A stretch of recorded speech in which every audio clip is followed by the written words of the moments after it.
All right, man. This is a new thing. Since this video is going to come out, this episode's going to come out on Monday. I'm going to record this together with a video like we did with Ian Wadley, the Rock and Metal Combat podcast. I'm going to start the audio for the audio podcast right now.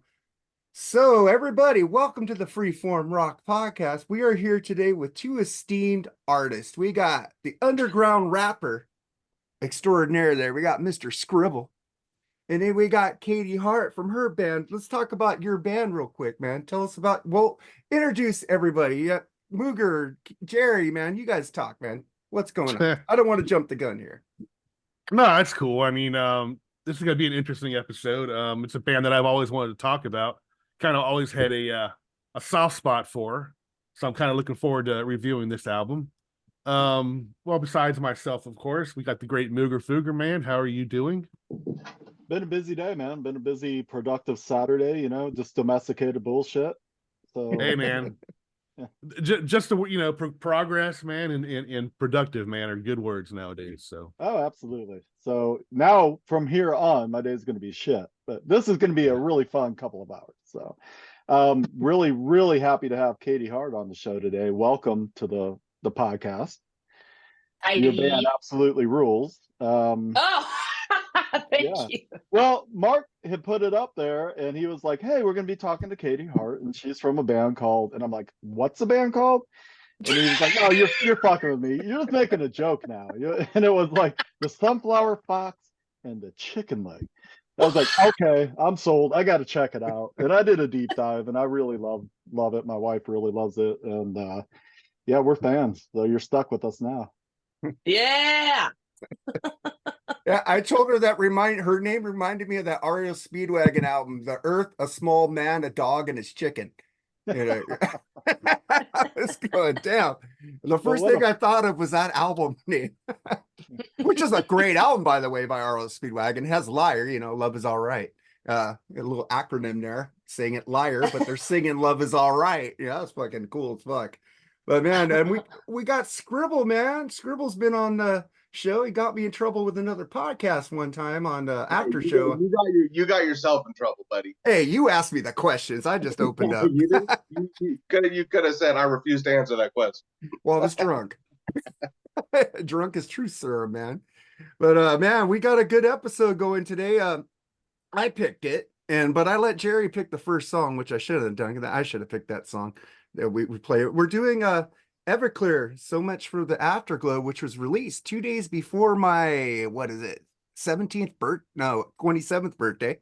17, that would be 87. October 7th, 1997. I'm saying I'm younger than I was, but shit, 27, man. I remember getting this. I have the fucking CD here from when I bought. See, broken jewel case. So Much for the Afterglow. I still have my original copy. So I love this band. I don't listen to them nearly enough because I'm always trying to find new music. I'm trying not to live in the past, but I keep listening to Rush and REO Speedwagon, so it's kind of hard. And new Judas Priest and the new freaking Black Crowes are just kicking my ass right now. And then I got her band now. Back up. Did you say Blue October? No, I said Black Crowes. Oh, yeah, Jesus Christ, Black Crowes. Okay. The Black Crowes. Yeah. Still an unpopular opinion, man. I am just not getting into that new Priest album, dude. I do not like it at all, man. I'm trying. I'm just, man, it just doesn't work for me. Well, I love Priest, man. This hurts. So I don't know, man. But I do like the new Crows album, man. I think it's pretty sweet. So I'm looking forward to getting that. I just ordered that yesterday. So well, I got it. Yes, I got it yesterday in pre-order. I got that, the new Scott Stapp. Yeah, laugh at me right now. I like Creed. I got that, the new Scott Stapp, and the new Honeymoon Suite album. So I buy physical media. People buy physical media. I did listen to the new Honeymoon Suite album. I wasn't impressed with it either. So you're not impressed with much. I'm telling you, man. 2024 is starting out, pretty sad in my opinion as far as with music, the Nick Mars and the Ace Frehley album, yeah, but then the Black Crowes, Bruce Dickinson and Bruce's album's really good. Yeah, I love those albums. But man, let's talk to Kaity about her band, man. Promote yourself and tell us what your band is and where they could find you, man. Well, you guys can find me pretty much anywhere there is streaming. Yeah, we started Sunflower Fox in the pandemic because we're all session players. We're all session and like working musicians, and then all of a sudden, COVID happened and we had no work. Like we literally we lost all our jobs, Yeah. and so we finally had time to write. And I think this is a story across like a lot of bands actually. And we started writing, and then we kind of got this group together. And then part of the mission of the band was to visit like all these iconic studios that became popular in the 70s, work with like old Neve consoles, work with vintage gear. And then on top of it, record in the style like they did in the 70s, which is all together. So we record everything live. The only overdubs that we're doing is really like, leads, vocals, usually because there's bleed. And I mean, we can't do tape because tape is ungodly expensive. But otherwise, we've been to Pachyderm Studios in Minnesota, and that's where Nirvana did In Utero, Lives recorded there, Babes in Toyland, Jayhawks. Then we went down to Louisiana and recorded in Studio in the Country, and that is where Kansas did Carry On My Wayward Son. Cinderella recorded there, Marilyn Manson, Nitty Gritty Dirt Band, like tons of places. In the last 2 years, we've been doing Sonic Ranch, and that's like this newer facility that is just, I mean, it's just sick. The Yeah Yeahs, Cannibal Corpse, Ministry, just like their list of bands is insane. And the last couple times we were like the only non-label band that was there. And they're just really cool to like support us. But we've essentially been on this mission to like always be putting out music, so there's just no lull. So on April 19th, we'll release the first self-titled record, as we've been releasing singles throughout the year. And then on April 19th, we'll drop the record. We'll have a CD available, and then vinyl after that, because vinyl is expensive to press and it's very timely. And then in the fall of 2025 or 2024, we will start releasing the second record. So there will only be a couple of months in between, and in between those months we'll be releasing the 2 covers that we recorded, because one of the guys who's working with us is Ron Nevison. And I'm not sure if you're familiar with Ron. Yeah. Yeah. So Damn Yankees, Heart. Kiss. Yeah, like Kiss, yeah. Rolling Stones, Rolling The Who, Stones, everybody. yeah. So he produced the vocals on the second record and mixed the second record and mixed the first record. And it was funny because I was asking him, I'm like, hey, we want to do a couple covers. What? And I was like naming all these like obscure covers I wanted to do. I was like, oh, we should do Armed and Ready by Michael Schenker Group. And then Ooh. I Could Be Good For You by 707. He's like, nah, you're not going to do those. And I was like, but those are 6 songs. And he's like, Yeah. nah, you know what you're going to do? You're going to do Rock and Roll by Led Zeppelin. And I'm like, no. I started complaining. And he's like, Kaity, he literally stopped me. Like, this is like, he's like, Kaity, Robert Plant did it, and Wilson did it, and now you're going to just do it. And I'm like, okay, I guess we're going to do Rock Yeah, and Roll you by gotta Led look. Zeppelin. Yeah, you gotta look at it that way. Robert Plant did it, and Wilson did it, so it's like, okay, maybe we can. And I'm like, Jesus, all right. And I'm like, I'm not going to argue with the guy. He knows like way more than I do. right.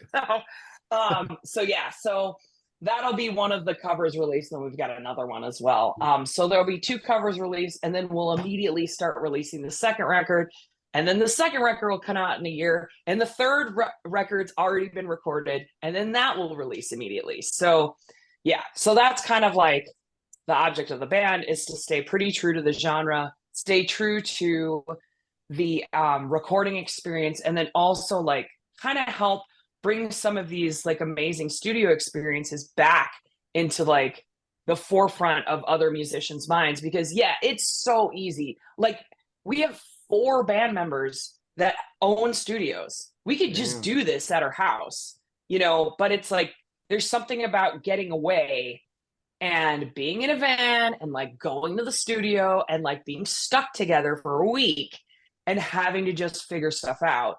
And that's where I think like all that cool magic happens over the mic and, in the studio. And I think that we should start kind of trying to bring that back. Yeah, I Personal agree. opinion only. Yeah, I agree with you Didn't I read 100% on that. Sorry, Jerry, go ahead. No, I agree with 100% what you say about that recording live, man. I think it sounds better that way. I mean, everything's getting, too computerized nowadays, you know what I mean? Almost it's just too easy. perfect. Too easy, if you know what I mean. It's like, I mean, I was in the band. I'm not on the level of yours in my life, but there's nothing better than getting together with the guys and just sitting there jamming and writing music and recording it all in the same room. I mean, you can't beat that experience. And I agree. I wish they would bring that back. So I hear you on that one. So I'm with Jerry. I've been in, a lot of bands we've recorded, and I think I read in your bio, you said something about, or the band's bio was something about like you had to get away and be stuck in a spot so everyone couldn't leave. No one could leave. Everyone had to show up. And every time I've recorded, like back in the 90s and the 2000s, it was always like, where's the drummer or where's the bass player, or it wasn't the singer supposed to be here today. Just wasting studio time. If you're all together, you're all jamming, you're all writing, you're all recording. That's a beautiful thing about that, for sure. Yeah, I mean, the furthest away somebody could be would be like in the kitchen. Right. It's like one of the best albums I've ever heard. It was recorded live in a studio with the band. Was Oingo Boingo, a live 2 CD set. They took all their old stuff and like re-recorded them all live together as a band, because Danny Elfman hated his vocals on the original. and I don't even go to the originals anymore. If those songs are on live, I listen to those versions. So much better. I don't know if you know Oingo Boingo. Jerry always gives me shit for liking Oingo Boingo. I don't give you shit about it. I give you shit because you bring it up every episode. Well, what? Oingo Boingo, Oingo Boingo's kind of an underground band. Danny Elfman is famous, but the rest of the band isn't. It's fucked up. You see what he did there? Every time. He found a way to slip in Oingo Boingo, man. The other guy's coming up sooner or later. I guarantee it. Hopefully it doesn't, but he might come up. Hey, but no, I hear you. I mean, now they were one of those bands that had soundtrack success. Oingo Boingo. I mean, what if they had a Back to School? What else? Weird Science. Bachelor Party. The song Bachelor Party. Weird Science. Yeah. So I'll give them that. I'll give them that much. But other than that, I'm not really a huge fan. Next time on Mark's Oingo Boingo podcast. Yeah. Dude, we do a deep dive into the soundtrack songs. Danny Elfman made a solo album, and I'm so fucking pissed because the former members of Oingo Boingo tour without him with another singer. So you got Steve Bartek on guitar, you got Johnny Vatos on drum, you got the original band, and they got the horns, because they have horns in the band. It's fucking cool. It's like ska, rock, new wave. It's fucking awesome. Hard rock, metal. They do a lot of different genres in one song. It's like fucking A. You got to get Danny Elfman some props. You wouldn't have fucking Tim Burton scores without him. Nightmare Before Christmas is amazing. So or the Simpsons theme. Yeah. The best show ever made. That's fuck yeah. Married with Children and what is it? Star Trek, right, Jerry? Don't talk shit about the original Star Trek. I don't want to. I would put South Park ahead of the Simpsons, but that's just my opinion. But I do like the Simpsons too. I kind of, I like American Dad and the Family Guy, but they're not as good as those two. No, much of the chagrin of a lot of people nowadays. I get why they think that's such a great show. I think Rick and Morty's is above all of them right now. I never watched. Oh, dude, Rick and Morty's. Mick and Morty's like a demented Back to the Future. And you know how I love that movies. I love those. But Skribbal, man, Mr. Underground Rapper, what do you have going on? And tell the folks out there who you are and what you do. I'm an underground rapper. Yeah. Explain yourself. Our audience probably don't know what the fucking underground rapper is, dude. That's why I'm not gonna go into it. Well, no, we want you to go into it. We want to pimp your ass, dude. I want to get $20 for you. It's the reverse of whatever you hear on the radio. It's real rap. But right now I'm actually getting ready to release a EP that's all metal, rap metal, which I know you're a big fan of, Mark. Fuck Limp Bizkit. Limp Bizkit rule. But yeah, we're gonna drop that, and then we're gonna drop a full length rap metal record, hopefully this summer, and do some touring. And on guitar, we got Scott Von Held, who actually played for Head when Head did his solo shit out of Korn. Yeah, and my uncle's on drums, and it's fucking crazy. I could So, play the tambourine, cool, man. Yeah, we'll have to get you on a fucking track and play some tambourine. How about some cowbell? Yeah, always need more cowbell, bro. All right, man. But let's get into this album now. That you guys got anything to say, Jerry and Mooger? Or we move on? Yeah, I'm ready to go. All right, man. This album, like I said, was released October 7th, 1997. And this album peaked on the Billboard Top 200 at 33. And it didn't, the year-end chart, it was 112 and 74 in 1998, 1999. So it had a couple of years play out, like 3 years play on it, but it only went like, on Wikipedia, it only says gold in Australia. I know this album did a lot better here than what it says. Maybe it needs to get. Sure, this is a triple platinum record. It doesn't say that on freaking. You need to go on freaking Wikipedia and edit it. Yeah. See if they. Yeah, this is definitely their biggest record. Sparkle and Fade kind of had the Appetite for Destruction effect. Obviously, it didn't sell that much, but it was slow and built up, and by the time this shit came out, it sold pretty quickly. So it's a great record. So before we get into this album, let's start with you, Jerry. How did you get into Everclear? You know, the 90s were a weird decade as far as music. You started out in the early 90s. You got the remnants of the glam era and stuff like that. Then grunge came along for what, 4 or 5 years, maybe. They had a good run. And then the band that I always thought was the death of grunge was No Doubt. once No Doubt broke out with that album, because it was like really happy sounding, it kind of killed the grunge off, like mainstream things like MTV and stuff like that. And from there, it just, from the mid 90s, it just had not weird bands, but a lot of, I don't know what to call it. I mean, boy bands killed real music. I mean, you had your Smash Mouth. NSYNCs and Backstreet Boys and Britney Spears and fucking Christina Aguilera. That was the death nail to fucking real music right there. I mean, you had Smash Mouth, Sugar Ray, Matchbox 20. I like Matchbox 20. I mean, Me Skribble's too. band. I But mean, there's all. You can't forget Cake. Cake. Cake. I mean, Cake bands like that. But in all that, there was this one band. I remember it was late at night. I got off work because I used to work a night shift, and I heard this song AM Radio. I don't know if that was early 2000s or late 90s. It was off. That was a later album. Yeah, that's 2000. Yeah. Okay, it was around that time or whatever. But that's like, dude, this is a really cool jam, dude. And then I explored more of their music as the days and weeks go on, and I'm like, dude, this dude Axis, man. I can relate to a lot of you saying. I mean, his life was, more shittier than mine. Don't get me wrong, but I had, issues like he had growing up. So I kind of related to his lyrics, and along with the great music, man, I just became a fan of them as the weeks went on, and until this day, I still am a fan of them. So, Mooger Fooger, your story.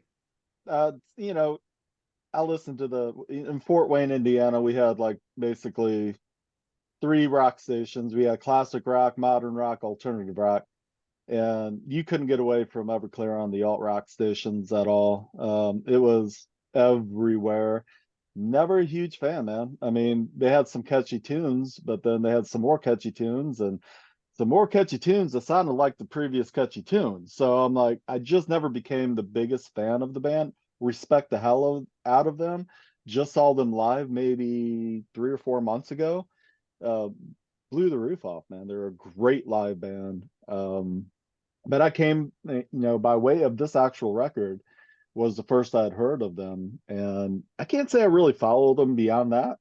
But I did pick up a couple of the releases beyond this one. I think they're a solid band, just never been one of my, like, I don't geek out about them, I guess, you know, but I'll listen to them if they're on. Skribble. Wow. Probably, I mean, everyone knows my all-time favorite band is Megadeth, but out of, bands that the Everclear was the only band that I relate to every single song they've ever made, except Volvo Driving Soccer Mom, which is about a porn star. But I'm originally, my first 11 years of life was growing up in Southern Oregon, which I call the Alabama of the Northwest. So of course they're from Portland. So everyone knew about Everclear in Oregon. And I remember my sister had a CD, and my parents are, really into Slayer and Sabbath and 6 Feet Under and shit like that. So I remember my father actually took my sister's Everclear CD and broke that shit. Ooh. And he just wasn't having any of that shit. And that's the first time I really knew about Everclear. But the first time I really listened to them was by the time I was a foster care kid. So once I got out of foster care, I moved to California to live with my grandparents. And my grandmother would take me to the library. And, they had CDs at the library, and they had Songs from an American Movie, Volume 2. And I rented that, and I fell in love right there. Just connected immediately to his dark lyrics. And yeah, so this band is like I said, the only band where every song connects with me. A lot of the shit that Art has been through, I've been through. So yeah, it's just one of those bands for me, man. I love them. All right, Kaity, your experience with Everclear. Well, I was a freshman in high school when this album came out. So I was into the singles because they were on the radio all the time. So I remember the one I will buy you a new life, because like they played it at the dances and stuff like that. So I mean, my experience, I guess, is going to be one of many 90s kids like growing up like listening to this kind of stuff. And it is also on a playlist that I listen to after gigs called Buzz Ballad Aesthetics, and it is awesome. And we scream it in the van after shows. Cool. Hey. That's freaking And they cool. also do a great cover. And a lot of people didn't like this cover of Brown Eyed Girl, but I absolutely love their cover of Brown I Eyed Girl. love that. I love it. I like it better than the original, actually. I Me too. love the way it sounds and feels. It's just a I cool didn't want to cover. be the first one to say it, but you did, so I'm gonna agree with you. I love it. So I don't care what anybody says. That's I a great like their cover. cover of Brown Eyed Girl, and I like their cover of what didn't they do? Boys Are Back in Town on the Mhm. yeah, Yep. I like Yeah. that fucking movie. I like the movie too, Detroit Rock City, where it came out. That Kiss movie. That's pretty fucking cool. Yeah, I just remember watching that movie and go, fuck, this isn't Ario Speedwagon. This is fucking Kiss. And I was going, fuck you, Ario rules, but I like the movie. And I was like, all right, man, let's get into this album, man. We start off with So Much for the Afterglow, which Mooger picked. So here it is on the Freeform Rock Podcast. 1 second. We are pausing the show so I don't have to edit that much for the people on the video. So I'm going to restart it here for you guys. All right, man. That was So Much for the Afterglow, Mooger. Hey, man, I know you don't like to start with somebody's pick being the lead off track, It but doesn't matter to me, man. yeah, I know. But this is such a great opener, man. I mean, my notes are great opening. Love the melody, love the lyrics. And I'll just say this now. If I don't like a song going forward, all of the lyrics are amazing on this record. I mean, they do touch a nerve, whether I like the song or not. So it does have a great melody, like I said. To me, the lyrics are like kind of like saying goodbye to the past and kind of moving on. So I like it. I like it a lot. And this was one that you couldn't get away from in 97, 98. when you turn it on the radio. So I mean, it's a solid hit, man. That's why I picked it. I love the song. Skribbal. As a kid, this was always my least favorite song because I hated pop punk. And this always reminded me of like a pop punk song. Yeah, But Blink 182 really sucks. Yeah, go I ahead. will say, if pop punk went more this direction and less the whiny, Yes. Yes. my mommy, my daddy, Blink I would 182. Yeah. I would probably like pop punk more if it went more this direction. I always liked the song, but it was always just my least favorite on the record, you know. And I always hated the Beach Boys, but this intro like actually Yeah. made me appreciate the Beach Boys, and go back and actually listen to the Beach Boys. Thank God.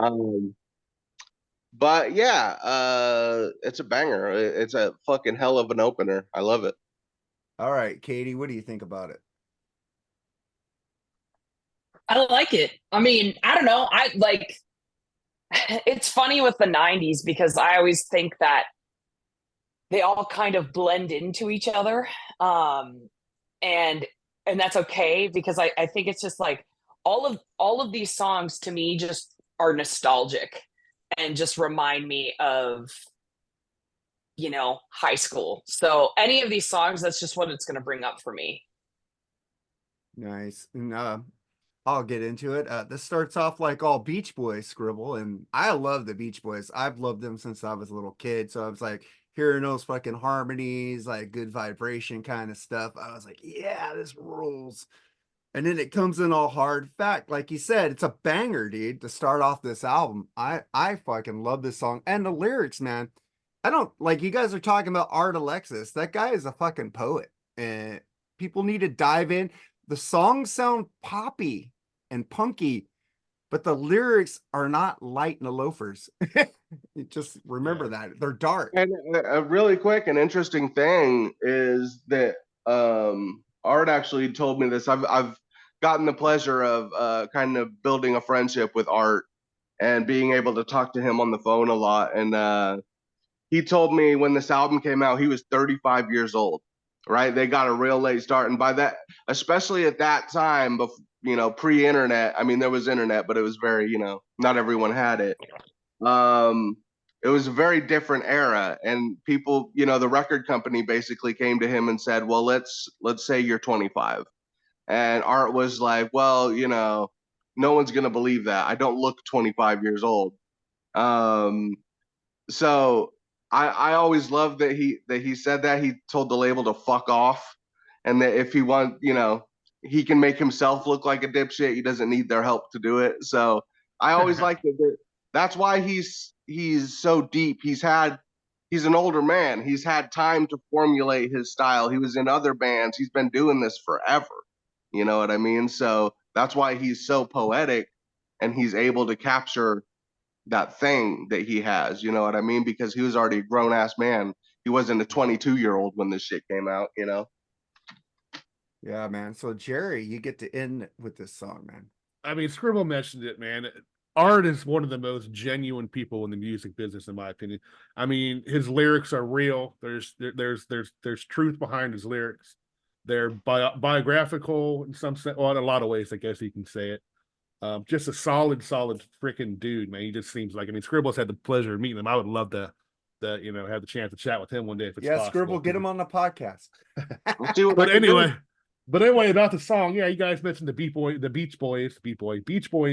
kind of intro there. Not B-Boys. There you go. So it's kind of like, you know, like, what the hell is this at first? But then, you know, it catches on. It gets really heavy. And you mentioned the pop punk thing. It works with Art's voice because he doesn't have a whiny voice. You know what I mean? Mm-hmm. People like the Blink 182. That guy's got a whiny voice, so it kind of ruins it. But here it works perfectly with Art's voice, in my opinion. This is a solid opener, man. And you definitely get a lot of the song title in the lyrics. So he repeats the song title quite a bit in this song, but it works, man. This is a solid opener, man. 4 out of 5. Yeah, them, The Offspring, and Green Day, the only pop punk bands I could really stand. I love The Offspring. I think they don't get enough love either. I love Offspring too. They're fucking awesome. Offspring's fucking amazing.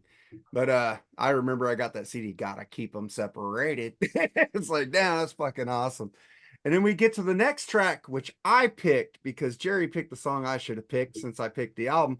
But Everything to Everyone on the Freeform Rock podcast. So we're pausing this video, people, till I could start the real audio on the audio podcast. Here we go.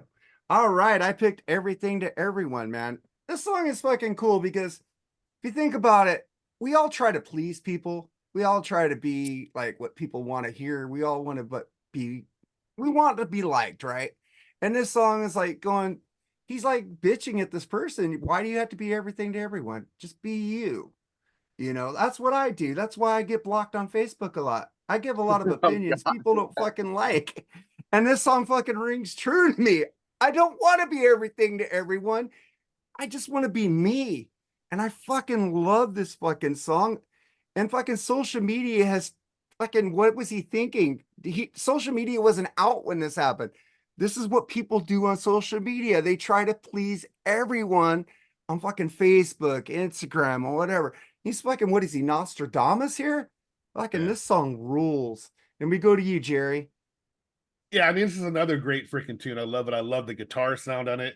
And all the little things that are thrown into this song, I really dig. I mean, you might say it's dated, but it's dated in a good way. The sound, which is, which I enjoy. I mean, it's got the typical Everclear chorus, which is a good thing. Again, this is another great song, man.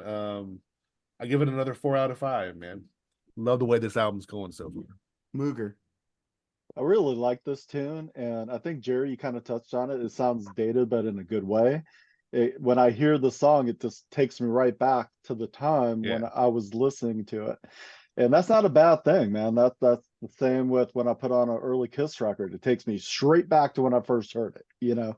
Not necessarily the year. But if I'm not mistaken, this song, like the very first chorus, is kind of like a reverse bridge chorus deal. They almost like hit a chorus and then they fall out with a bridge. That's kind of the way I heard it. I could be wrong, but I love that. And just another really great performed song, written song, produced song. And like I said, man, it takes me right back to 97, 98 when I heard it. Thank you. So I'm gonna give it a thumbs up. All right, Skribbal.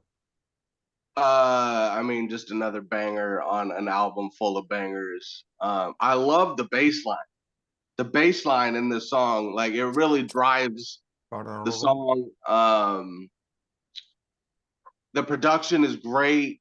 Art's voice, I mean, come on. Like, his voice is so distinct, so unique. You know it immediately. I mean, Everclear when you hear it, because it'll probably be some variation of dun dun dun dun dun dun dun, Yeah, or dun dun dun dun dun dun dun dun, and he'll do the yeah, you know what I mean? Like, Everclear immediately. This is just a fun rock and roll banger. I love it. Kaity. Lyrically, I mean, they're talking about me. I'm this person. Like, especially as a musician, like, in today's world, you almost have to be like this, or otherwise you're canceled. People are coming after you. Your DMs are full, and it's annoying as hell. But like, Get blocked. Yeah, I mean, it's really tough. And like, the lyrics like really just hit the nail on the head. And it's like, you go through these things about like, I don't want to be like that. I don't. But you have to be. And like how you were saying, it's like seeing into the future, and I feel like not even talking to just general people. I just like feel like he's talking to other musicians, so yeah, lyrically I think it's great. Yeah, this is Kiss's mantra. They want to be everything to everyone. Yeah. Exactly. I had to get the Kiss dig in. It's it actually sounds like one of their shitty ballads from the 90s. Everything to everyone. That could be a Kiss song, you know what I mean? The bad ballads that they had. The obligatory Kiss news, like we do on the BS sessions. Man. And then we get to the next track, which is an instrumental, like an Alatraxia. Start with you, Jerry. I mean, it is what it is. I mean, it's just a little piece of a minute long, something like that, just him talking or whatever. It works. I guess that's all I really got to say about it. Nothing, spectacular. It doesn't suck. So yeah, it says it's actually an excerpt from the Relaxed Wife. But yeah, Which is I'm sorry, let me say one thing before you go on.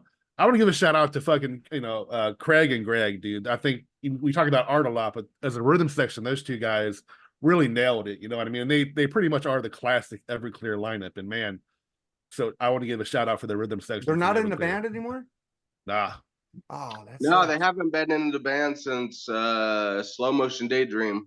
Oh wow. Yeah, I mean it's been like a rotating door since then, since those two left. I think Kind of like Foreigner now. He's Possibly. he's had the same bass player. Yes.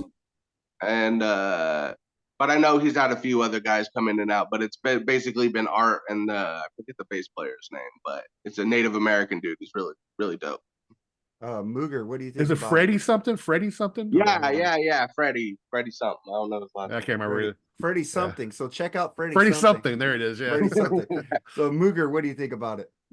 It's just an interesting little segue, build up to the next song. It's pretty cool. I like it. Yeah, so Skribbal. This is the thing talking about like the pills, right?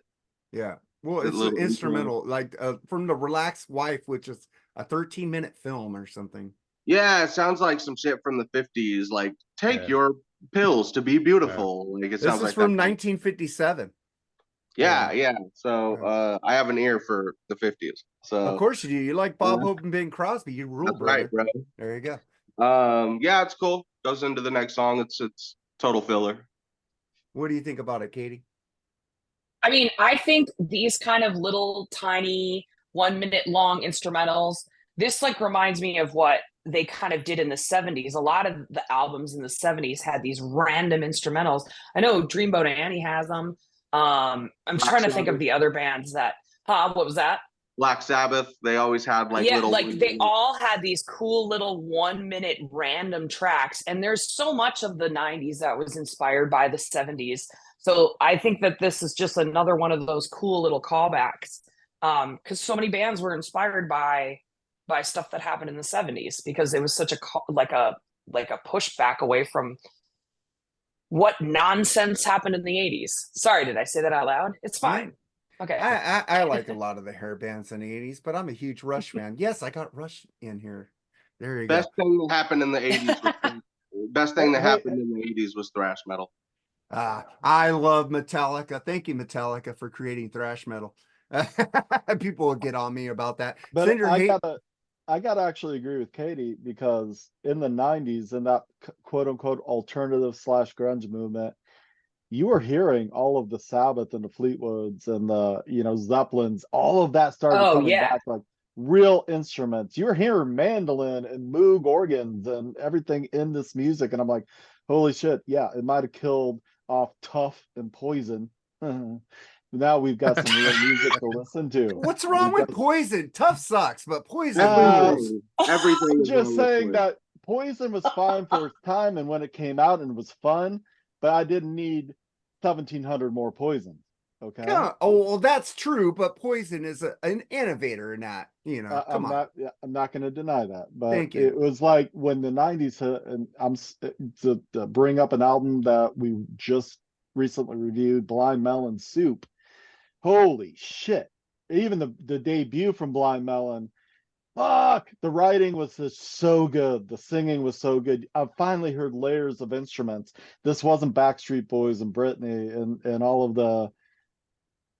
the shit. I mean, 80s brought enough stuff, but they had a lot of good stuff. 90s, thank God, kind of pulled us out of all of that. And then you started getting into the boy bands and girl bands and the bullshit. Yeah, those mid 90s were so weird musically. There was all kinds of. It's like when MTV. I don't know what to call it. It's like when MTV went away from dial-in TV and went to TRL with fucking Carson Daly. It just went to vanilla. Yeah, shit. baby, new metal, bitch. Oh, fuck new metal, dude. Right, Corn, baby. Fuck Corn. He doesn't have a voice, man. He doesn't have a voice. On the leash there, Mark. Don't Corn rule, man. Corn are like my other Everclear band, where everything is almost relatable to me. Dude, I got some Corn CDs. I've tried listening to them. It's like King Diamond. I can't get into the vocals, man. I get it. I just can't get into Jonathan Davis at all. And it's like he's got a great drummer with Ray Luzier in the band right now. I like him in Army of Anyone. I love Filter. I love some stuff like that, man. But I love Helmet. Helmet was a fucking great band. And then Helmet are like one of the that's one of the bands all the new metal bands point to that Helmet inspired. rules. Yeah, they fucked up. They inspired shit. But fucking what's that band with Chino? I can't fucking stand that. No, I hate the Deftones. I can't I stand them. hate the Deftones. The Deftones are like the new metal band that people who hate new metal, they like them. Oh, fuck them. Hey, Joshua, to me, man. I share your episodes, but I don't listen to new metal, so I can't listen to your episodes because I don't want to hear that shit. But I'm getting to this now. This is a midpoint. It's just like I think it's like a thing to get into the next track. Normal like you. It's pretty Mhm. cool. I like it. It's a segue. It works with if you listen to this in the context of an album, but if you put your like iPhone or something on shuffle, this is gonna sound weird. Right. You need to listen to this in the context of the album. Yeah. Like we always say, the way it was an art to freaking list your tracks, Mhm. and now shuffle, it's like you're not hearing the way the album was intended to hear. We go through saying, well, this song should have ended the album, this song should have been here, this song should have been there.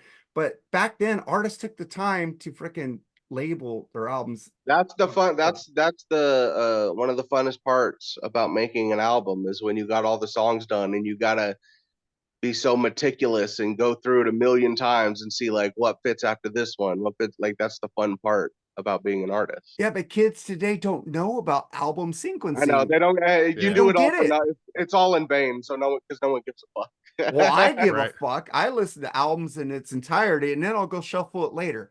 But fuck, man, like this will come up in a shuffle and I'll skip it because it doesn't mean anything. But if I listen to this album in its entirety, I just let it play because it works for the album in the context of the album. So we Yeah, get to well, you, my friend, are a dying breed, and all of us who do that are a dying breed. Give well, it another 20 years, we I won't have even have albums. I have like 18 to 30-year-olds at my job right now at Disney in California Adventure. I'm teaching those young pups how to listen to music. And there's a lot of good people who like good music, except one of my friends, Steven. He likes Ice Nine Kills. And I go, dude, that band sucks. I'm sorry, that band fucking sucks. But at least you're listening to rock. Thank you. I saw them live with Metallica and I go, and Five Finger Donkey Punch. I go, God, this band sucks. The first day was awesome with Wolfgang Van Halen, WVH, and Pantera. That was amazing. And What is the hatred for Five Finger Death Punch? I know I haven't really. I've listened to like maybe one or two songs. All I see the hate. I compare them to the Limp Bizkit hatred because their music isn't that bad, but it seems to be that people focus on their fan base and they really hate their fan base. It seems like more I, than they've ever listened to their music. I'm talking about the music. I got Five Finger, a new like cool rock band. Yeah. I like Avenged Sevenfold. They're a good band. They're one of the good newer bands, but I don't like Five Finger, especially when they try to do a Paul Rogers song, Bad Company. That just I turned actually enjoyed that. Oh, I actually liked it. what? So I can't stand anybody singing Paul Rogers songs. It's like people trying to cover Rush or Led Zeppelin. It's like it's really got to be good if you want to cover those bands, man. It's hard to cover I great mean, it does. bands. I mean, I think when you do a cover, you should put a little bit of your own feeling into it. It pretty Like much is a Van standard Halen, cover. like Van It's a little Halen.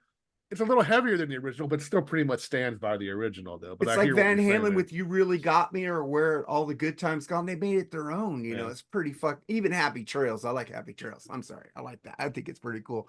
But we get to "Normal Like You," which Skribbal picked. So you people on the video, I'm pausing it right now. So I'm gonna keep talking. So that man, so we get to the next song. Here we go. Skribbal, you pick "Normal Like You." Yeah, this is definitely my favorite song on the record, and it has been since the day I got the record. Um, I mean, just like I said earlier, the production is amazing. Just everything about this song hits, and being a weirdo who went through foster care and then moved to California, and I was just culture shocked. Um, I feel this one. I feel this one like in my fucking soul, man. Um, Everything about it, I love. It's another banger. 10 out of 10 on this one. What do you think about it, Katie? Lyrically, I just again, it kind of reminds me of the last one of just like trying to be something that you're not, and kind of, you know, like especially like the lines about wearing the party dress and black mascara, and you know, because that, like, that's a role that like someone like me has to play like kind of all the time, and having to put on that mask, you know. And like lyrically, like I really appreciate that as like a songwriter, throwing that in and putting all those like different opposites into the song. That's cool, man. And then I'm gonna get to this now. So Art, man, he could write real and relatable lyrics. And who wants to be normal? All my friends are weird. You know, normal people scare me. I'm like, you're fucking and the normal people are the ones who usually get you in trouble. The weird people understand your ass. Yeah. So I just fucking love this track, Jerry. Okay. Art, man, I'm telling you, lyrically, the guy is a genius. Like I said, I said it before, I can relate a lot to what he talks about. I had a really shitty father, so I mean, not as bad as his father, but I did have a pretty bad father. But so lyrically, I will never, ever, ever, ever, what's the word I'm looking for, say anything negative about his lyric writing. But a lot of bands in this era suffered from what I call too many songs on an album. I mean, this is an age where they're doing 15 or 16 songs on an album, you know what I mean? And you know, it's hard to write a good song for every one of them. This one here is one of those songs that never really, you know, musically got me. But I get lyrically, it's a great, you know, a great lyric. But man, I don't know. It's underwhelming for me, and so I'm gonna give it a 2 out of 5. I'm sorry, it's not my favorite on the album. Oh, you just broke my heart. I was feeling bad. Should I change my mind? But I'm like, never change your mind. Be the dick Now you that gotta you be are, you, Jared. man. Be No, the but like dick I that said, you are. like I said, and Skribbal what she went through, so I can see why you relate to fucking Everclear. So, and I get it to a certain extent. So, man, I get nothing. Skribbal too, man. I'll get into that on another song. But Mooger. Very relatable lyric. I'm kind of with Jerry. It's an okay song musically, but lyrically, every single song on this record is really solid in my opinion. You know, my notes on this were like, take your medicine, shove those pills, you know, be normal like everybody, and maybe you're not, and that's okay. It's okay not to be okay. And this is a song, in my opinion, that kind of talks about severe depression, and Yeah. it's not easy not being normal. And what is fucking normal? Tell me what normal is, because I think we all have our own definition of what that is. And I don't want to be it if it's your normal. You know, you got to be like this, like that. Well, fuck you. I'm going to be me. And if me is not normal, fuck it. You know? Yeah. There's this chick at work who like makes weird sounds. She goes, meow, or she starts barking and shit. I go, you know what? I like you. And she goes, why do you like me? I go, because you're fucking weird as fuck. And it's fucking awesome. Exactly. She goes, thank you. Exactly. When people say this, they're weird or this guy's weird or whatever, it's like that's the person I want to meet, because fucking normal people are kind of boring. Well, like you got these people that work that just sit there and just do things and they don't talk to anybody. But these people sit there and fucking like make weird noises. Like I have this order cook I work with. She's a weirdo and she meows. So I started meowing back at her, go meow, and she goes meow. And we go, we're just fucking around and people are looking at us. I go, you don't get us. That's it. But Skribbal, what do you think about this, man? I already said. Oh, you did? It's the song, dude. Oh yeah, it's your song. It's Katie's turn, right? But I already talked about it. Yeah, Okay. we're ready to go to the next one. Yeah, it's me. Well, I was getting on to meow, meow. All right. You made it halfway, Mark. You made it halfway, buddy. I made it halfway. I try, man. You know, but this is our shtick, right? So we get to the next thing. I will buy you a new life, which Katie picked on the Freeform Rock podcast. All right, video guys. I'm stopping the recording and starting it again. So Yeah, you guys know what I'm doing. This is how I edit because it's easier to put it together like a puzzle. You guys get the dibs there. So Katie, you picked I Will Buy You a New Life. Oh, you guys know I picked the song. Pure nostalgia. I absolutely picked the song for pure nostalgia. I remember this song at high school dances. I remember showing up. Oh my God, let me please paint the picture of 1997 high school dances. So I would go home, take off the Jenko pants and the baby doll shirt and the giant military jacket because I was one of those people. At least you in the 90s, I remember these girls wearing these oversized jeans and you couldn't tell they had a figure. Yeah. So at least you were wearing nice clothes. Oh, yeah.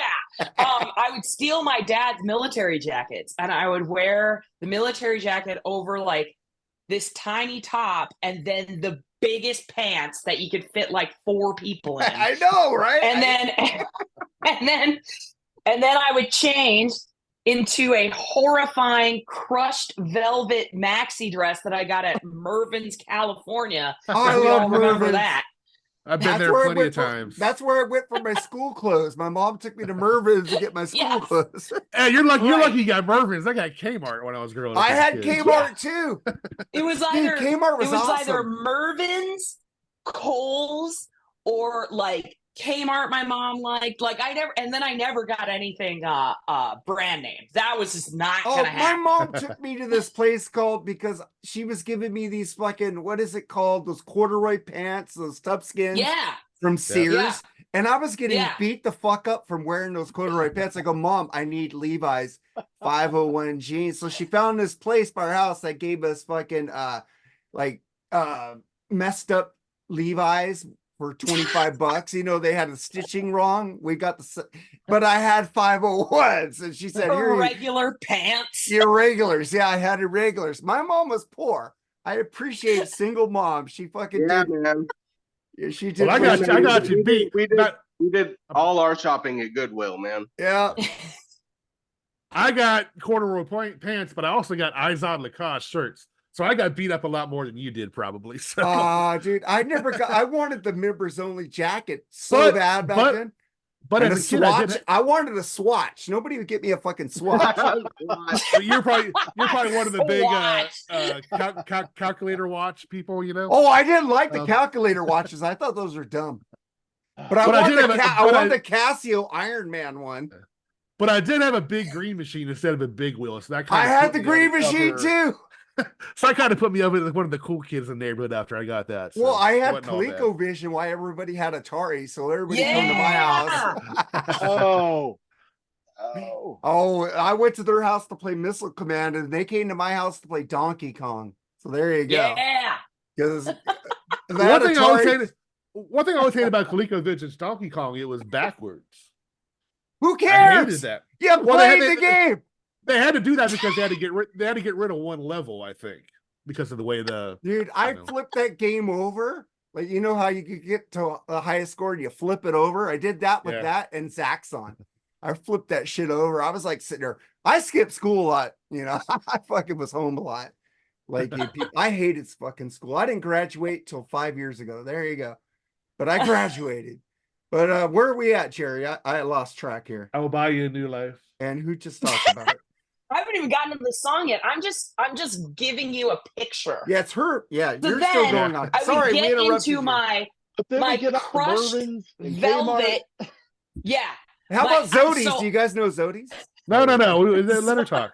Let Okay. her finish the song. Okay.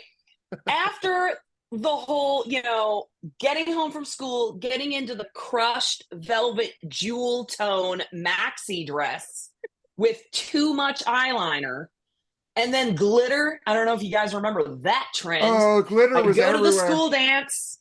I'd go to the school dance, and this would be one of the slow dance songs because this was a ballad out of the 90s.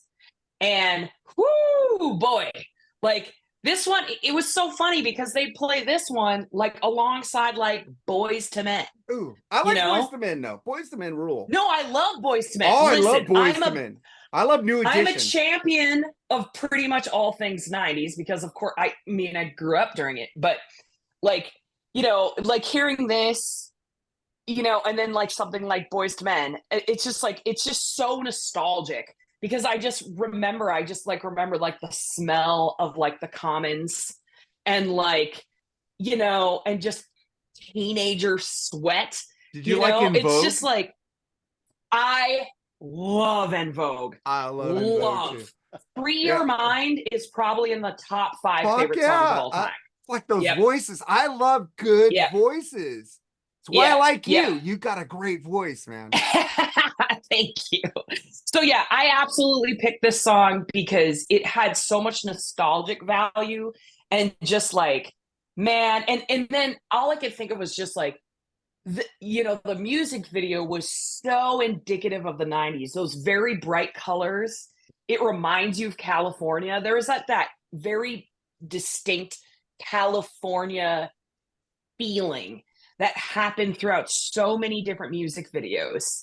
And like I'm trying to think of a bunch of them Especially right the now. Chili and of course, Peppers singing about California every 5 songs. yeah, right. But it was just like, like Sugar Ray and like Oh, fuck Sugar Ray. I like one song. and Sublime and like all I those love bands. Sublime. And like, yeah, and there's like so much of that in like the music videos, those very bright colors, which they totally do as well. Like everything about that song is so oh my God, perfectly 90s. There we go. And then like with the nostalgia and everything, I was just like, yeah, we're gonna have to pick this one. Yeah. Okay, so I'll go next on this one. I'm just gonna say, when you think of the 90s, I think Everclear stood out from all those bands that came out when they came out.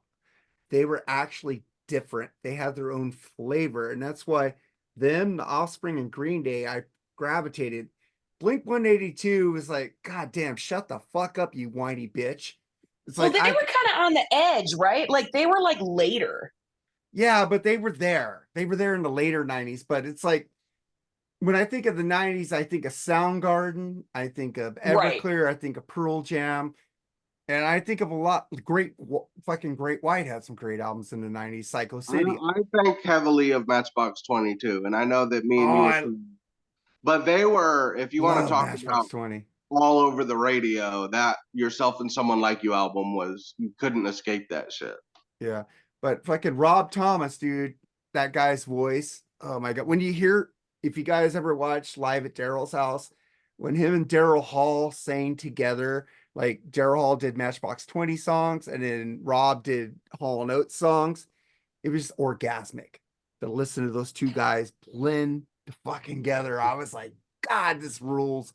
And Cheap Trick, the Cheap Trick episode when Daryl Hall was with Cheap Trick.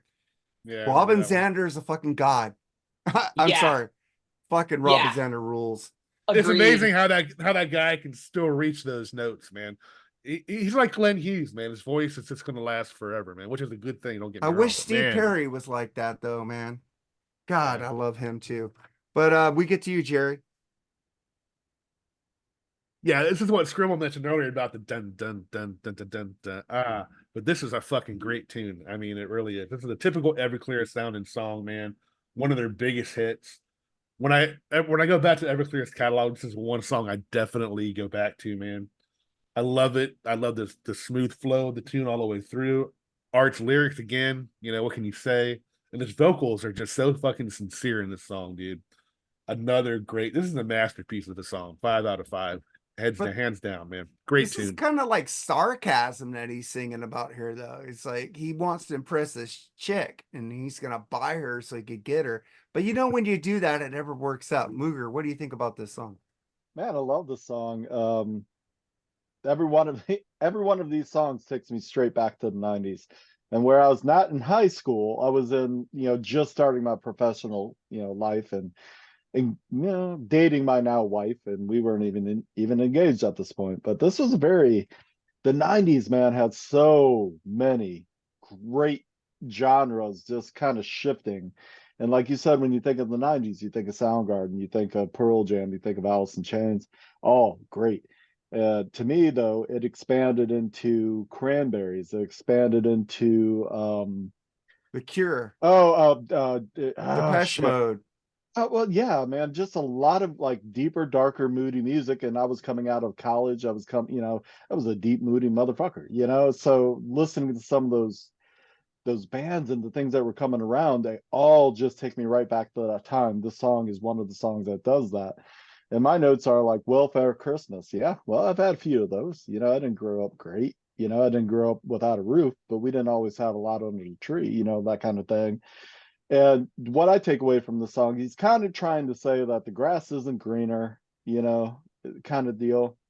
The lyrics are just amazing, and kind of reflecting, do things make us happy, or is there another life we can live? It's like, are we relying on that new car, that new bicycle, that new record to make us happy, or can we just be content in ourselves? I like the song. Yeah, I didn't talk about it yet. I skipped myself for some reason. But if you notice, the music on each of these first 4 songs and 5 songs are different than the one before it. They are not like cut and paste. They are actually putting thought into the shit. It's like in a sing-along chorus, man. The drum sound and the bass sound on this fucking song just fucking rule. I like this song, and my mom, I used to get, like you said, welfare Christmas. For Christmas, she bought me underwear and socks, and I would go, Mom, why are you buying me underwear and socks? And you could buy, that's your job to buy it through the year. And then as I got older and she passed away in 2004, I think about it because she was struggling. She was trying to she got me some good presents. My grandma got me some good presents. But my mom got me stuff that she knew I needed at that time because she went and got me irregular 501 jeans. That should tell you how much she was struggling. So hats off to you, Mom. I miss you. And this band makes me think of my mom a lot because I didn't realize she sacrificed everything for me. She didn't date other guys because she didn't want to disturb me. Because when she left my stepdad, I'll get to that later. But this is a great song. Skribbal in this song, man. You and Mooger brought it up. They have never been poor. They have never known the joy of a welfare Christmas. That probably my all-time favorite Everclear lyric because it's fucking spot on. The song is amazing. The music video is ultra 90s. I love it. I love everything about it. I actually remember seeing a clip of Marilyn Manson, and he was walking some carpet, and it was MTV was there, and they asked him, I think it was the Grammys, 98 Grammys, and he mentioned Everclear, or the interviewer mentioned Everclear, and Marilyn Manson goes, "Yeah, I really like that band, but every song is like dun dun dun dun dun dun dun dun dun dun dun dun dun." Really? But I think Santa Monica from the previous album being their breakthrough hit, like I mean, Art saw the potential there, and it's just such a catchy thing, you know what I mean? It's like it's signature Everclear. I love New Life. This is probably the song that really hooked me into Everclear being like one of my all-time favorites. Nice. So then we get to the next track, which I should have picked, but Jerry took. I was nice and gave Jerry a pick over me, even though I picked this album. So here it is, Father of Mine on the Freeform Rock Podcast. All right, video people. I'm actually stopping this again so you guys know what the fuck's going on. So Jerry, Father of Mine. I mean, Daddy gave me a name and then he walked away, man. I mean, it's pretty much the story with me and my father, man. I mean, I relate to this song a lot as far as lyrically, and I love the song too. The whole song in general. But man, this is one of the songs that I always. My 2 favorite songs are probably this one and Santa Monica. I probably put Santa Monica a little bit on top of it, but they're both really great songs, man. It's relatable. And I love how Art just screams out those lyrics at the end, dude. It's just another great freaking tune, man. Love it. 5 out of 5. I'll take this next because I should have picked this one because I did pick the episode. This song is so relatable to me. I had a stepdad who I loved a lot and promised me he would always be there for me after my mom and him got a divorce. He did that for a year, and then he called me and told me he can't see me anymore because it hurts too much to see me, and I'm afraid I'm going to kidnap you. And that still hurts to me, to this day. You know, that the man I looked up to, he brought me to Arizona a couple times. He had me a bike there. He took my dogs with him, you know, my Shadow, my dogs, because my mom couldn't have them in an apartment. So he took the dogs, and I got to see my puppies there. And when he said he couldn't see me anymore, I just lashed out. I lashed out at my mom. I blamed her. My mom did everything she could. And and I remember meeting my real dad, who she named me after, Ron Taylor. Met him one time. He gave her like a Cadillac to help her out. And he just looked at me like very awkward. And then I asked him, why did you name me after that fucker? She goes, well, he helped us out. He gave me a car when I needed it. And I go, yeah, but that's it. And I go, shit, I'm an asshole. I told her that later. But I love my stepdad. And it hurt to see him gone because he walked away from me. And this song is so fucking relatable. It makes me cry every time I hear it. Mooger Fooger. I love this song. I mean, just for the lyrical content, the emotion of the vocal in the song. It's a great song. I had amazing parents. I feel for anybody who's had to go through what the song talks about. I do. But I had an amazing father and mother, so I can't relate to the whole abandonment thing. Maybe on a slight level, but that's a whole deeper story. But what a sad song, man. And I know many people in this same predicament, man. But it was a beautifully written song, lyrically emotive, with the vocals on the song, like I said. I really like it, man. I think it's one of those deep songs you don't want to wave the flag about all the time, but I think it's very important. It's a beautiful song. Skribbal. I mean, this is such an emotional song. Just like you, I cry when I hear it, man. I can't help it, man. Tears just start fucking running down my eyes, man, running down my cheeks. I can't help it. Me and Art have actually talked a lot about this song in the fact that I have a son who's now 12 years old, which is fucking insane. And how anybody could leave their child. Once you have a kid, man, like you can't even fathom it. You know what I mean? Like, Absolutely. What kind of piece of shit could do that? You know what I mean? Like, it's unfathomable. This is a song that probably, I mean, relates to so many people, and I'm sure we're not the only ones who cry over it, Mark. So don't worry about it, bro. Yeah. So Kaity, what do you think about it? I'm gonna agree with Mooger here because like I also like had a very stable home. But as a voice coach and private teacher, like I've actually seen this happen from the outside to students, and how much it has straight up destroyed families. And it is so devastating, especially as like somebody who's like so close to the families. Like literally, I had a group of kids, and their quote unquote father chose a apartment where they did not allow kids, so that he didn't have to see the kids even on his appointed weekends. Oh God. So it was like, and when they were going through this whole thing, me and my current husband, this was a couple years back now, we had actually agreed, because the kids were so devastated. We're like, hey, they can come hang out with us. Like, we've got cats, but like, because it was just like, we couldn't, because we'd literally seen these kids grow up, and we just couldn't believe the situation that was happening and how devastated these kids were. And to watch this guy put them through that and literally be like, oh, you can't come over, there's no kids allowed. It's like, dude, you've got 4 freaking kids and you chose a place specifically that can't have kids, what the hell is wrong with you? You know? So anyway, yeah. These are devastating lyrics that I think I would say way too many people can relate to. Yeah, so my daddy gave me a name and then he walked away because I was named after my stepfather. My name is Mark Fundum, like when I went to early school, and then after he left, I was back to Mark Taylor.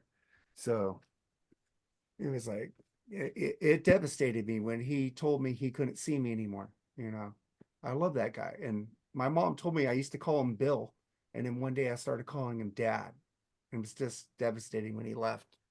And I blame my mom for it. It wasn't her fault. So we get to the next song, One Hit Wonder, Jerry. Again, to me, this kind of falls into the, the trap of too many songs on an album. I mean, it's not a bad song, but it's definitely one of the, the lesser songs to me on this album. Now, I will say the bass work on here is incredible, dude. I really enjoyed it. But other than that, man, this is just to me, it's a substandard song for them, I think, in my opinion. So I'll give it a 2 out of 5 just because of the cool bass line is in it. All right, so I'll go next on this. So many different flavors of this band. They have a groove. I love the killer harmony, and they go hard and soft in the song. Show you they rule. They don't do many solos in this, man, but fucking Greg is a fucking amazing drummer. This fucking band. The drum sound on this album is just fucking stellar to me.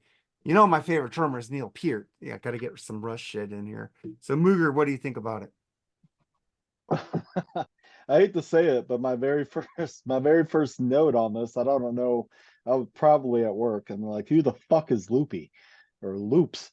I guess he's the character in the song, but I didn't quite get it. But then it's about a one hit wonder. It's about the pretty machine. It's about the music machine that's going to make you what everybody wants, make you the pop star, make you the one hit wonder, but it's going to eat you alive. And you're going to have to kind of suck it up, Buttercup. But it's an okay song. Jerry, like, you make a very valid point, and this is some of my ending notes on this is unfortunately the time, because you could put 20 songs on a CD. People were putting 20 songs on a CD that didn't need to have 20 songs on a CD. I'd rather give me 8, 9, 10 songs that are fucking killer that I don't want to like skip over. But this is at the point where the CD starts to be getting into the, okay, we can put 18, 14, 16 songs on the CD.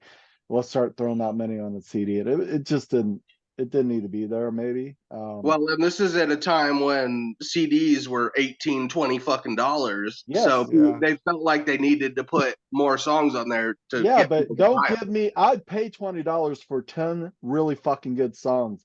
Don't Yeah. make me pay $20 for a piece of shit that has 4 good songs on it or 2 good songs on it. That's why Napster took off, my friend. That's why I went to people Tower got- Records where I could like get record, like they'd go like, hey, all Warner Brothers albums CDs are on sale, and you get like 2 for $25. It was fucking cool. You had to look for the sales. I never ran never into paid- that problem. I never ran into that. You It never was saw always the record. They would do IRS records, Warner Brothers, any subsidiaries, like right. sales of that whole record company, and you just But go in there and stock up. I got really pissed in the late 90s and early 2000s when I'm like, okay, that single they released, that's fucking great. Go out and spend $20 on the CD and the rest of the album's shit. Yeah. So when Napster came out, I never stole the music necessarily, but I would listen to what I could of the record. If I deemed it like I like this record, I'm gonna go buy it. I always support.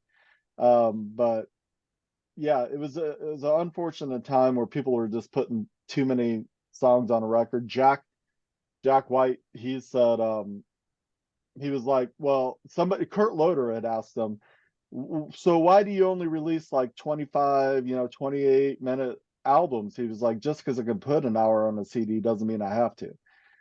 And that was a fucking perfect quote, because I'd rather hear an EP of 5 or 6 songs that are fucking amazing than spend $20 on 4 songs that are good and 18 that are shit, you know. Well, it's So, like the last two Chili Peppers album when they got John Frusciante back. They didn't need to put 16 songs on both of those albums. They could have put those songs at 9 songs each, and those albums would have been killer, you know.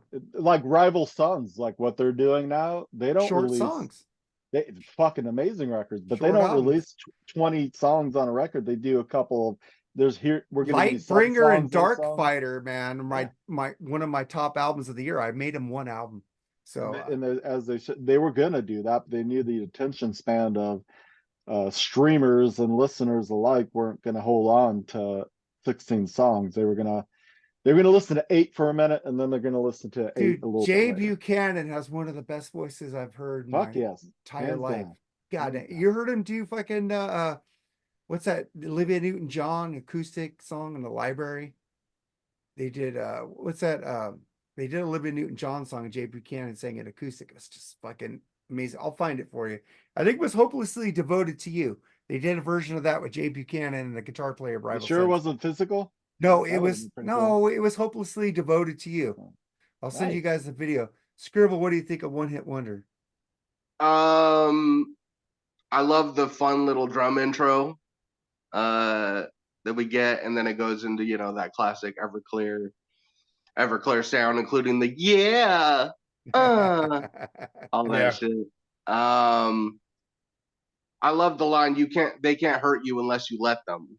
And I think, I don't know this to be fact, but just re-listening to it, I wonder if Art wrote this because Santa Monica was the big breakthrough. And although they had a couple other singles on the album, nothing broke Santa Monica really broke them. And I wonder if Art was kind of worried that, you know, they would be a one-hit wonder, because I'm sure he heard that, you know, in circles and shit like that. He was probably worried about that. But obviously that wasn't the case, because they went on to have a shitload of hits.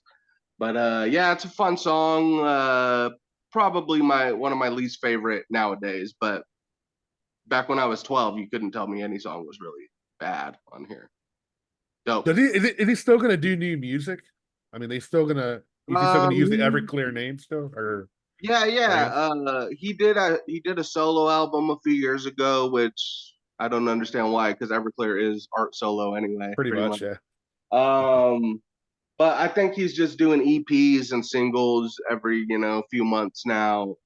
They just released an awesome live record, their first live record, like official live record and Ooh, I need DVD. to check that out. It's fucking incredible. Just like everything's way heavier live, and they're amazing. So go check that out. All right, Katie, what do you think of One Hit Wonder? Well, of course, I'm just diving into the lyrics here just because that's what I do and I'm into it. You know, this kind of reminds me of the situation that like bands like Warrant were in, where they show up with this great album, which was supposed to be, of course, we all know it was supposed to be called Uncle Tom's Cabin, Yeah. which was a sick song. And then the record label goes, nope, you need a number one. And then Janie Lane wrote Cherry Pie in 5 minutes. And then it became the hit song of all hit songs. And the band hated it. I think that's the song that killed him. That turned him to drugs and heroin. I mean, it's true. And he did it because he was trying to be, you know, something they wanted him to be. And this song is literally talking about that. It's talking about that, like the whole thing.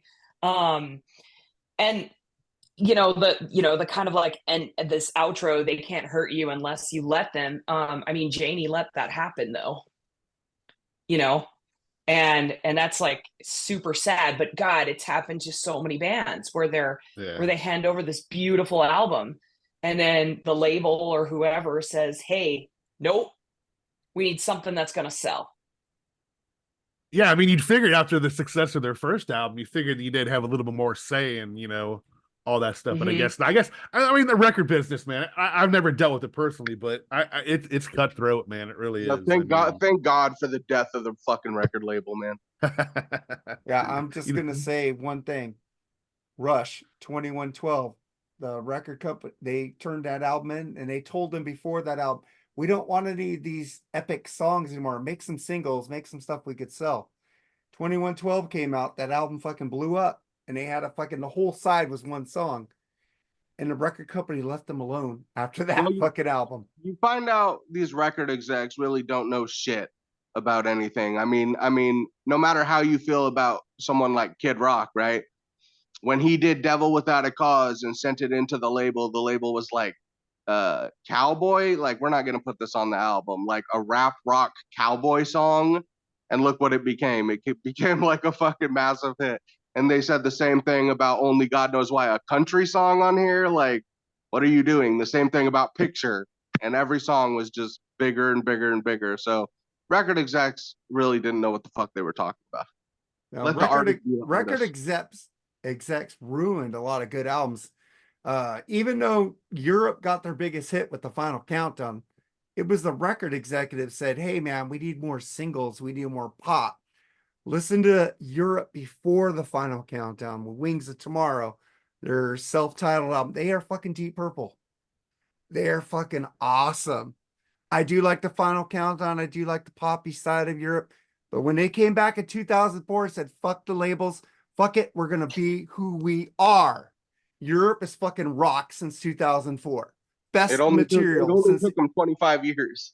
Yeah, but the thing is, they've released every album that Europe has released since 2004 has been amazing.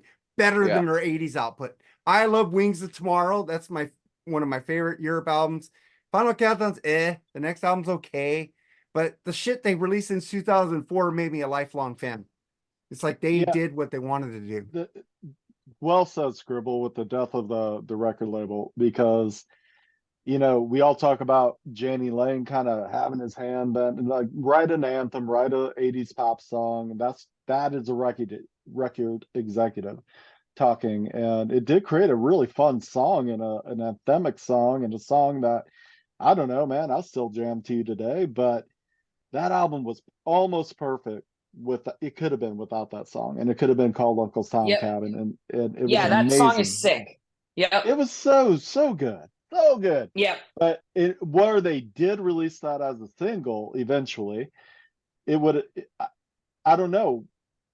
It wasn't fitting into the single category, I think, that Columbia wanted from them at that time. And it would have talked about serious fucking subject matter. It had a heavier riff. It was like down-tuned. It wasn't Heaven. It wasn't Down Boys. It wasn't any of that stuff. So yeah, and you kind of see what happened when bands started going more independent, away from the big labels. Doggy Dog, some of their best moves. Doggy Dog was Warrant's best album at this time, and that was under the direction of Columbia as well. But Doggy Dog, they said, "Fuck it, we're going to do what we want to do." Yeah. They're going to give us. We made so much money for them on the Cherry Pie. Yeah, give them an unlimited budget to make their art record, which is an amazing record. And you've got all of those like better 80s bands at the very end of their quote unquote career. Absolutely. Making some of the best records, like Winger's Pull is really fucking good record. Dog Eat Dog. Cinderella's still climbing, man. Amazing record. Still climbing. Came out, and I was like, what the fuck? I was at Best Buy, and I'm like, Cinderella's got a new one out? Picked it up, and I thought it was one of the best sounding records. So. Did you mention Great White Hooked, another great one? I mean, there's all kinds of great stuff that pretty much they buried. I mean, I think those albums should have been a lot better. The Great White I would bring up would be Psycho City. Psycho City rules. There you go. Yeah. Yeah, that was like so fucking good. And it didn't check the boxes for Capitol, I guess they were on at the time. So The Big Goodbye and the title track fucking rules, dude. All right, I didn't mean to get us even farther off track. So. It's okay. So get me back on track, Mooger. Where are we? We're on the I have instrumental, no fucking right? clue where I think we're on the instrumental. No, we're on the instrumental, El Distorto Melodica, Jerry. Oh, yeah. I don't have that on mine. That's track number 8, El Distorto Melodica instrumental. I must have forgot that one then. It's 3 minutes. I have amphetamine. I don't. No, I don't that's have that the night track, dude. No, I know the song. I mean, but I must. It goes into amphetamine, so maybe it confused you. Yeah. Let's All go right, on well, next. all right. So, Mooger, you have the instrumental? Yeah, I do. Okay. And I just saw it was like a pretty cool little 3-minute jam, man. I mean, Yeah, they I found do the know it. distortion pedal. That's nice. And turned up the Marshall a little bit. So yeah, man, it's everything it says it is. It's let me look at the name again here real quick with my glasses. It's El El Distorto. Distorto de Melodica. Yes, it's basically a melodic distorted jam. So I like it. I like it. It was good. Like I said, I was working, so it was a nice background. I wouldn't have wanted to skip it. So it's pretty cool. Skribbal. I'm not big on instrumentals, period, whether it's Megadeth or Metallica or Everclear. Joe Satriani, Steve Vai. No, especially. Oh. Ooh. I need vocals for the most part. Well, Call of Cthulhu is like as close as I get to enjoying an instrumental. But I will say this is almost a industrial kind of sound for Everclear. It just like comes out of nowhere, where the rest of the album is very poppy, very alternative, and then we get this shit. And out of all the songs, out of all the singles on this album, there were like 4 or 5 hit singles on this. This is the song that gets nominated for the Grammys. Grammys one? are special. Jesus Christ, man. The Grammys have always What? been retarded as shit. And this just proves it. Milli Vanilli, Best New Artist, and Jethro Tull getting the Grammy for Best Metal Band. So there you go. You can't. And let's not forget when Megadeth got nominated a few years ago, they played Master of Puppets on their way up to the stage.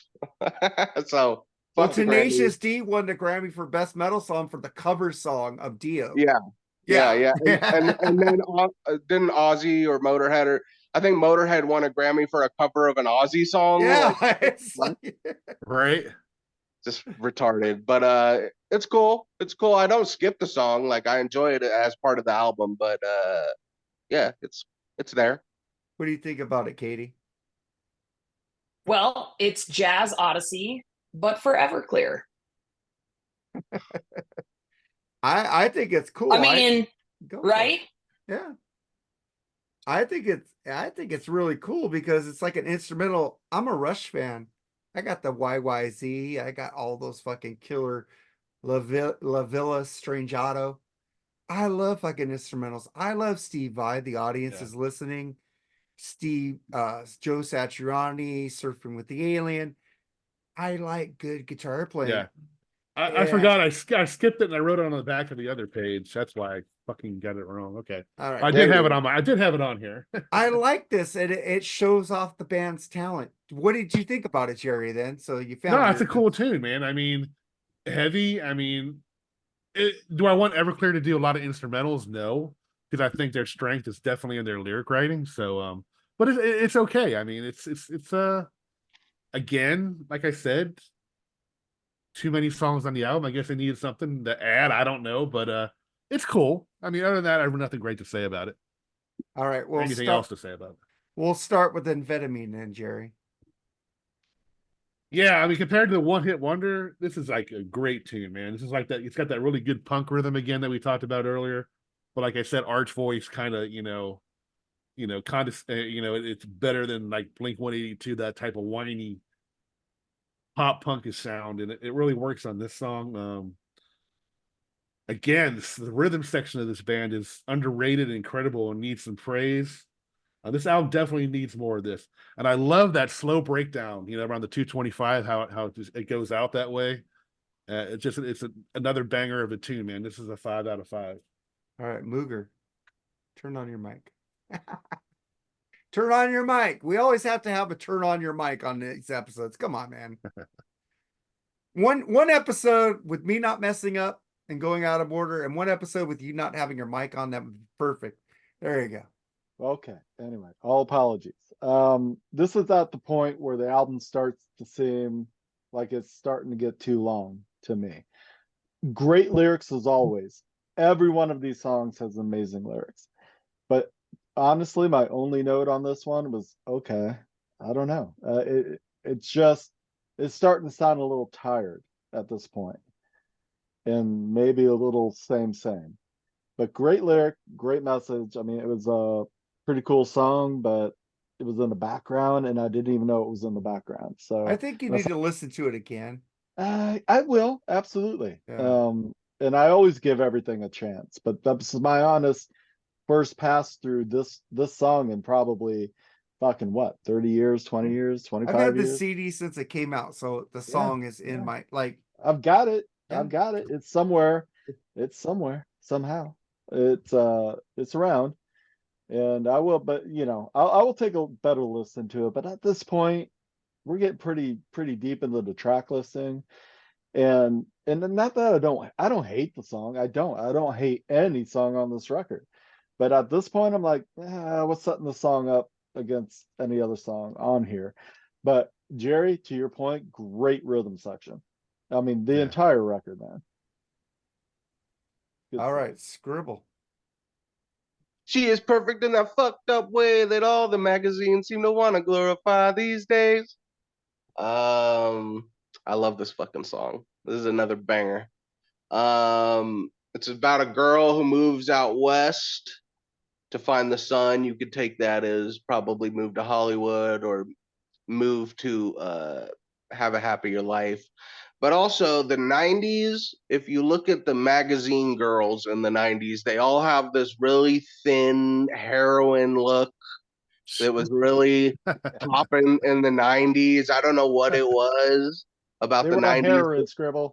I They guess were it on was heroin. grunge, right? It was grunge, and the whole heroin was cool thing. Like, it seems to be what this is about, like meth and heroin, and trying to stay skinny and attractive and fit in with the pretty people. And That was the 80s also. So yeah, no, yeah. but the distinct heroin look, I feel like, was Well, I really, think the 80s was Coke. yeah, Yeah. that was definitely Coke and Yeah. Jack Daniels.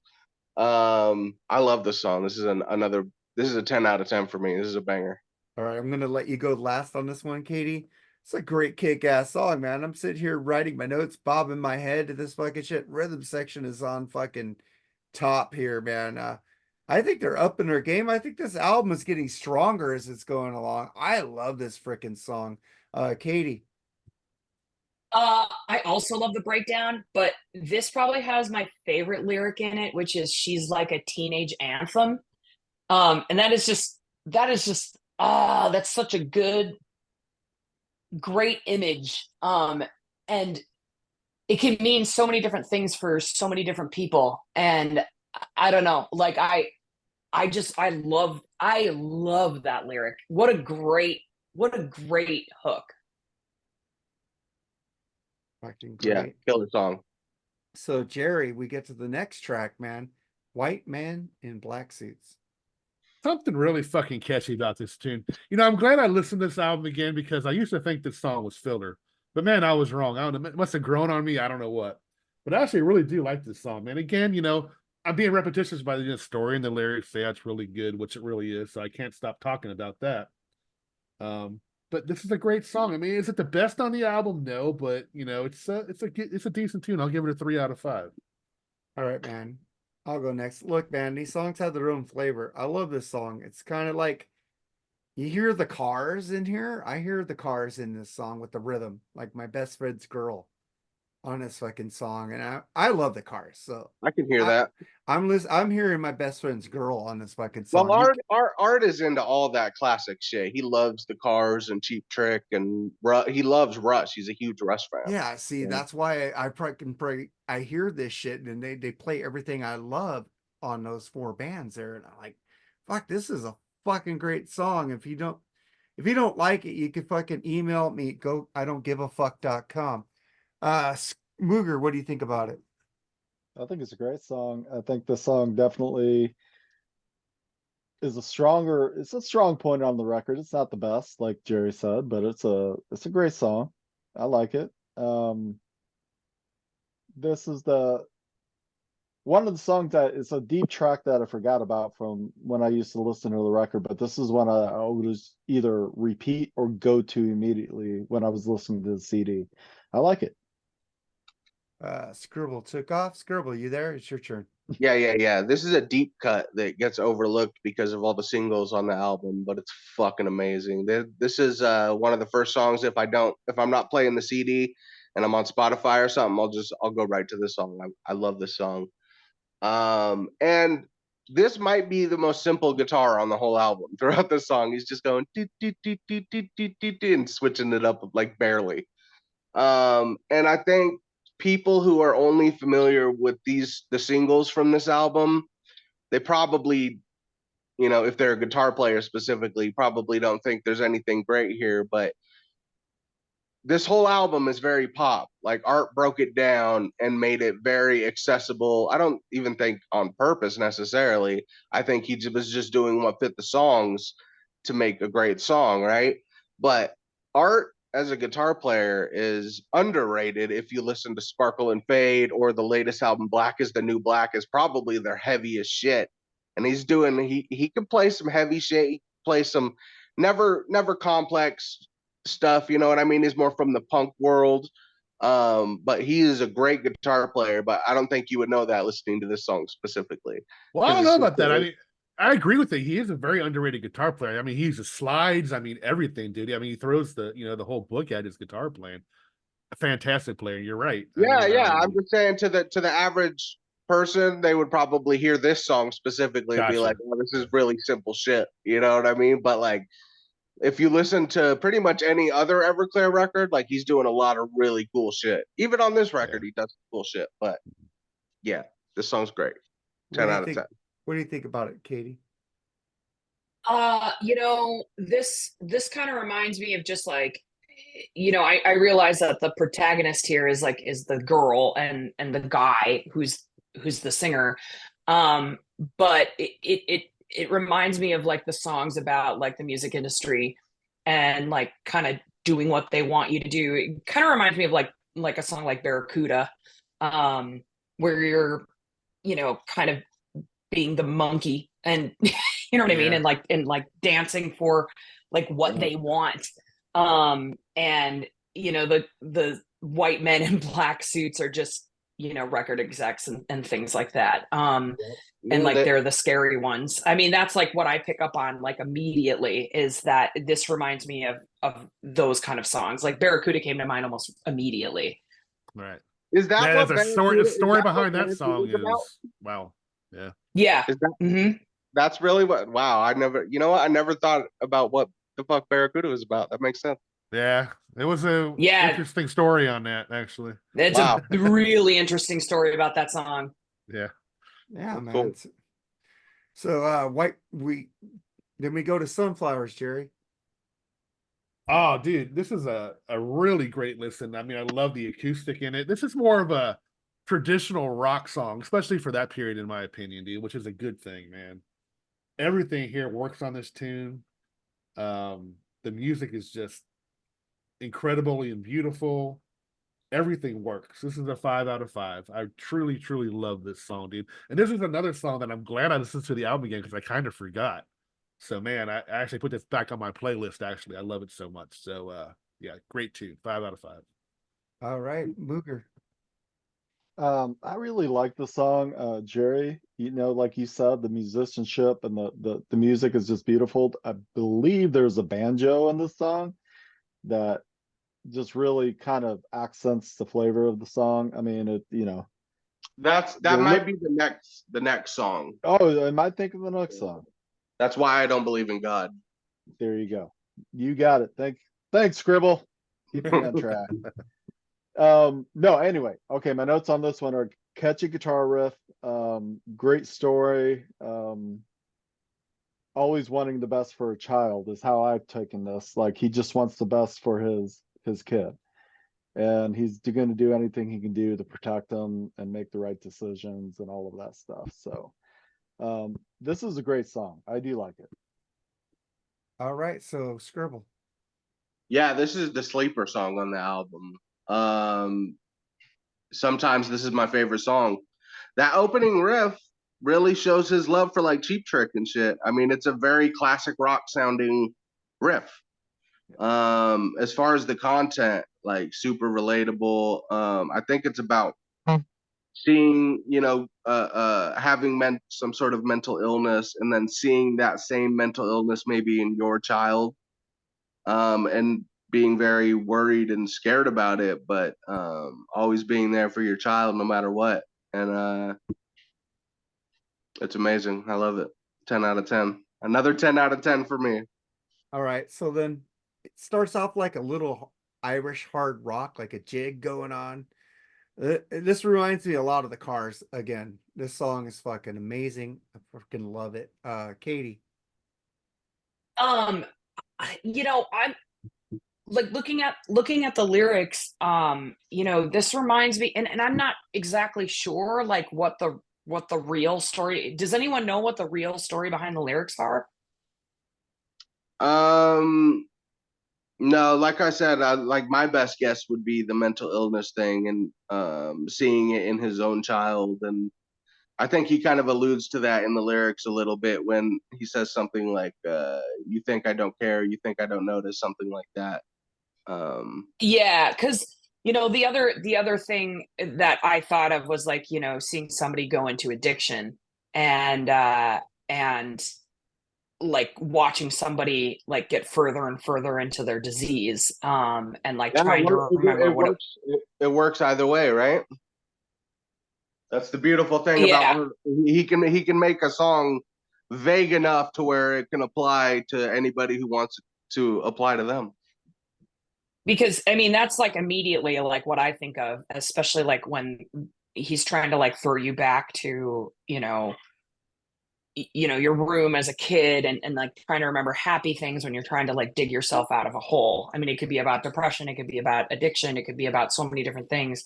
And that's kind of why I like the vagueness. Well, it's not even that vague, but like, that kind of lyric writing. You could take a lyric like this and you could put it to different spots, different scenarios. And like you said, it's not vague, but these kind of lyrics lend themselves. It's vague enough. It lends itself to make it yours, to make it what it feels to you and how it relates to you. And that's, I think, one of the greatest things about some of our songwriting. I think we all take different pieces of it, and his lyric writing. Well, that was one thing. Me and Art are trying to put a song together, and we still might do it one of these days. But I would send, the differences between the rap world and the rock world, right? Like, I think a lot of rock fans aren't into hip hop because hip hop is very like straight to the point, and it can be not relatable for a lot of people who aren't into hip hop, right?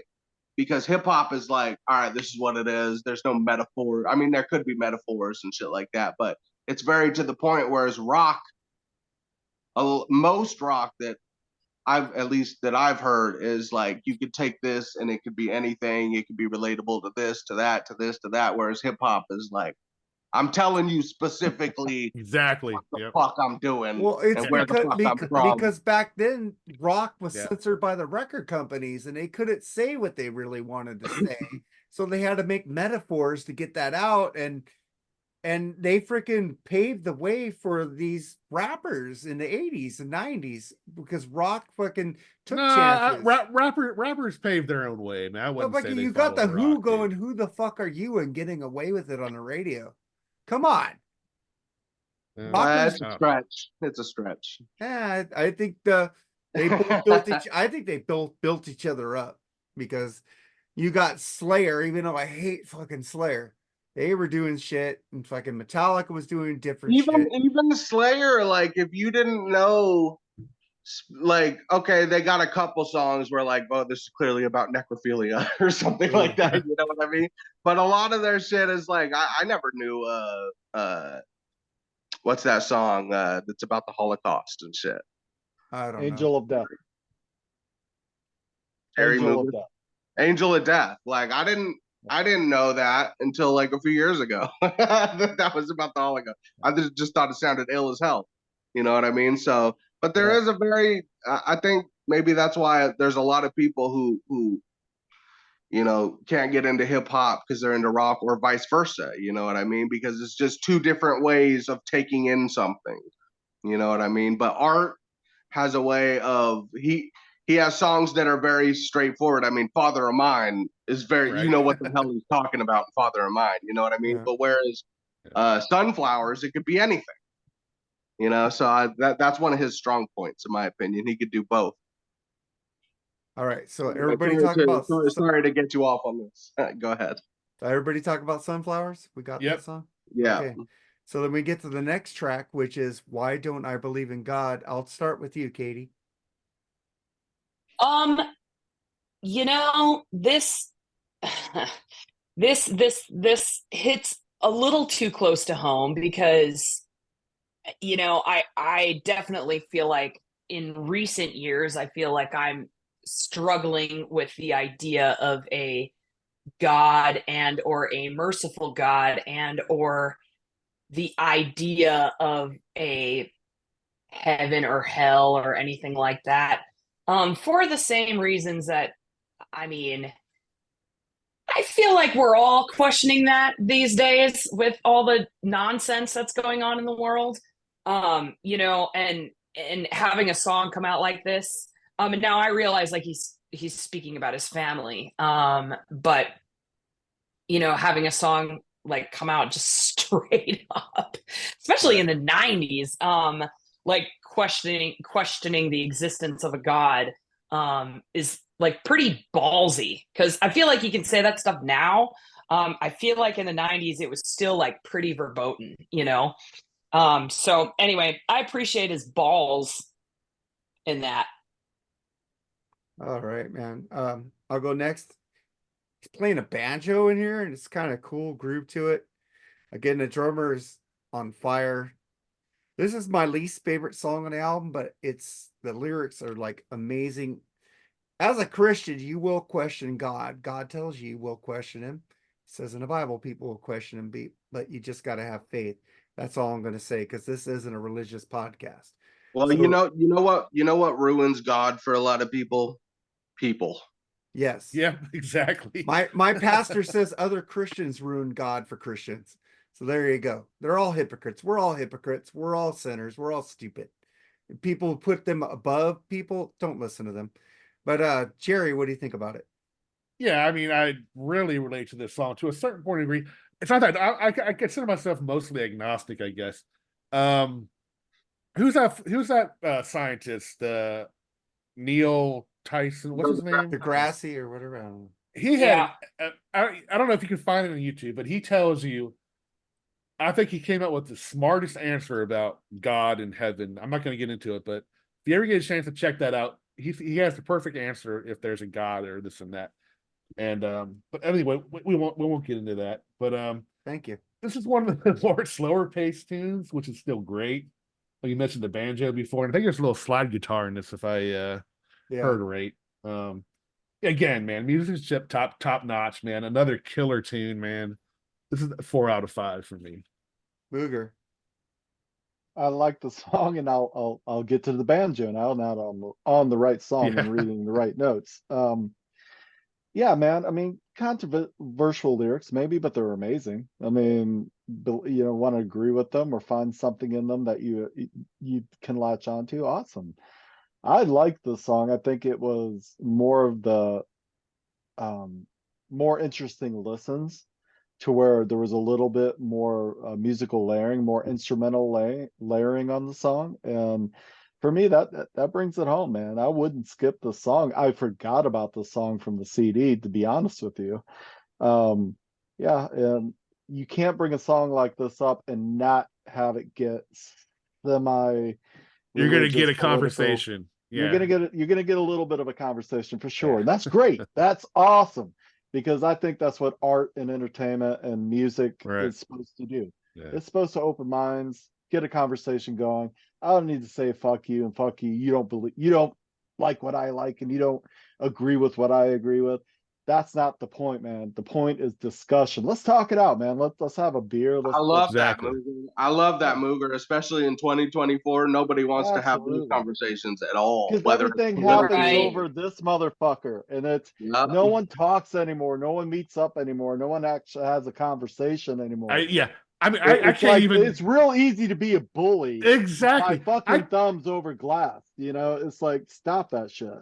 I can't even post something remotely political without having 30 assholes come on and just totally make me feel like shit for posting it. You know what I I've mean? done it a So I couple get times that. too. Every time you Nah, post dude, political, we talked, dude. We're cool with that. We talked about that. We're cool. every time you post something political, the only thing I say is, "Why are you doing this?" And Jerry? fucking somebody reports me all the time. Somebody fucking reports me. You're right. I should learn my fucking lesson. You're right. I should. Fuck politics, music, movies, and fucking entertainment. Let's just talk. Let's rock and roll. Let's The great fucking distraction. fuck politics. Fuck politics. It divides people. I'm friends with Democrats, Republicans, Independents, and people who believe in aliens. So there you go, man. Hello. So what do you think about it, Skribbal?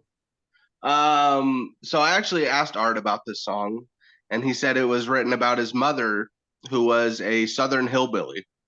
And I think that really turned him off to the idea of God pretty early on.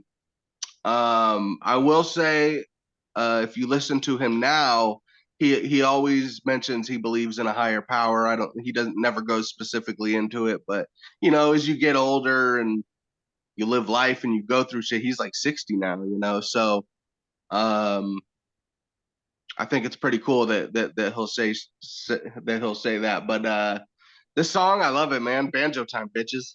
Yeah, I mean, he has like MS now, doesn't he? Yeah, Something like that. Yeah, Oh, that's that sucks. terrible. Yeah, I saw that they actually did an AARP concert, which I, got to see because I'm old now, and it was a really good show. I mean, he can still play, so that's great to see that he's Yeah, it still sounds still out great. there. It's like, Yeah, it does. there's very few people who I'm really into that still sound fucking awesome. Art is one of them, and the other one is Cat Stevens. If you listen to Cat Stevens now, he sounds Yusuf? like he sounded in 1978. It's fucking His name is Yusuf now. you suffer wrong. Yeah, Yusuf.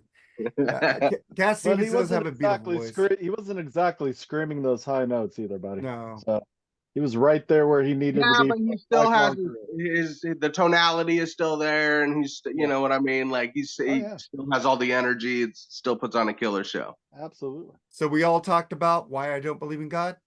We all got this one out. So then we get to the last track, which has a little bonus track hidden on it. It's like a California King and Hating You for Christmas, Jerry.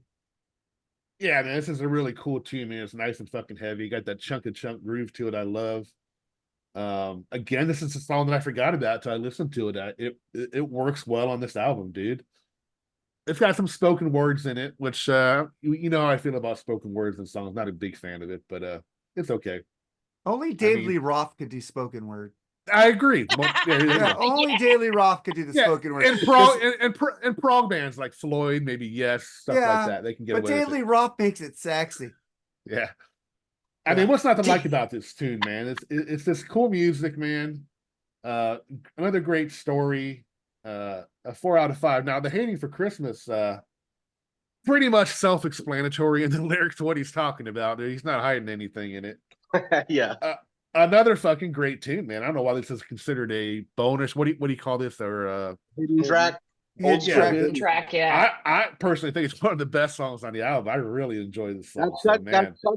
That's something that I love when I get, because I still buy CDs, you know, and when I get a CD from the 90s, there's always like a hidden track. You got to wait like a couple minutes and then a song will pop on. I love that shit.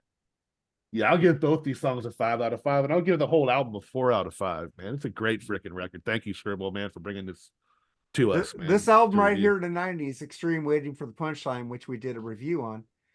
Their hidden track is Waiting for the Punchline, one of the best songs. What's funny is the punchline is the whole album. Oh, shut up. Extreme rules. I love Gary. Mooger. Yeah, man, really, really good song. I don't know, Jerry. Are you the one who likes the horns on a record? Because I heard horns on this in the background. I don't mind. They work in some bands. I got no problem with horns. You don't like Huey Lewis and the News, Chicago? Yeah, works fine for Huey for them. What's wrong with Huey in Chicago? Or John Cafferty and the Beaver Brown Band on the dark side, man. No, I don't want to hear a sax solo in the middle of Haunting the Chapel. You know what I mean? So, but it works in some music. I'm with you, But Jerry. that's really my only note on this was nice horns, Jerry. Yeah. And then so I had to go with that. Horns. It's a good song, man, and I think it's a really good album ender for the official last track on it. It kind of closes out a solid record. Yeah. I honestly forgot how good overall this album is, but like this song doesn't kind of play the game that they were doing in the 90s. They would front stack the CD. So Yeah. like your first greatest songs are going to be like 1 through 5, 1 through 6, and then that whole back end's just going to fall off. And for this, it did a little bit for me, but it ends on a solid tree. And my only note for the song "Hating You for Christmas" is I'm done. All right, Skribble. Yeah, like Mooger was saying, great album closer. I think it's the perfect song to close the album with. I love the guitar work in it. Again, Art's vocals are fucking top notch. He's so unique. He's not like no one would call him an amazing singer. You know what I mean? Like he's not fucking hitting crazy high notes, or he ain't Ronnie James Dio over here, but he has such a unique voice.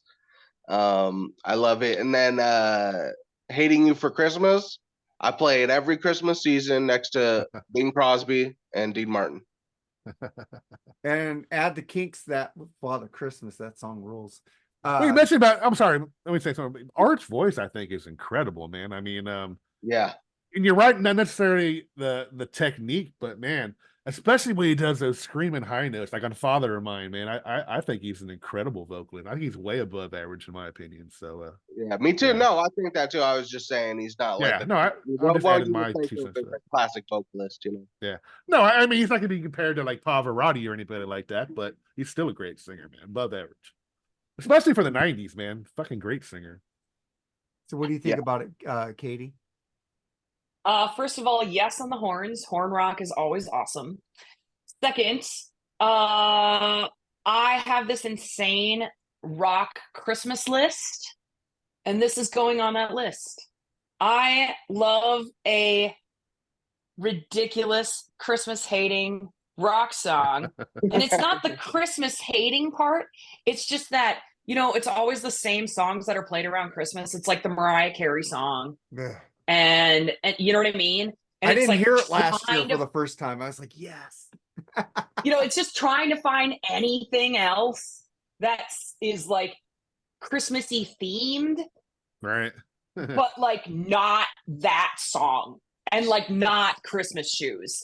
So this will be going on that list, and I'm really excited about it.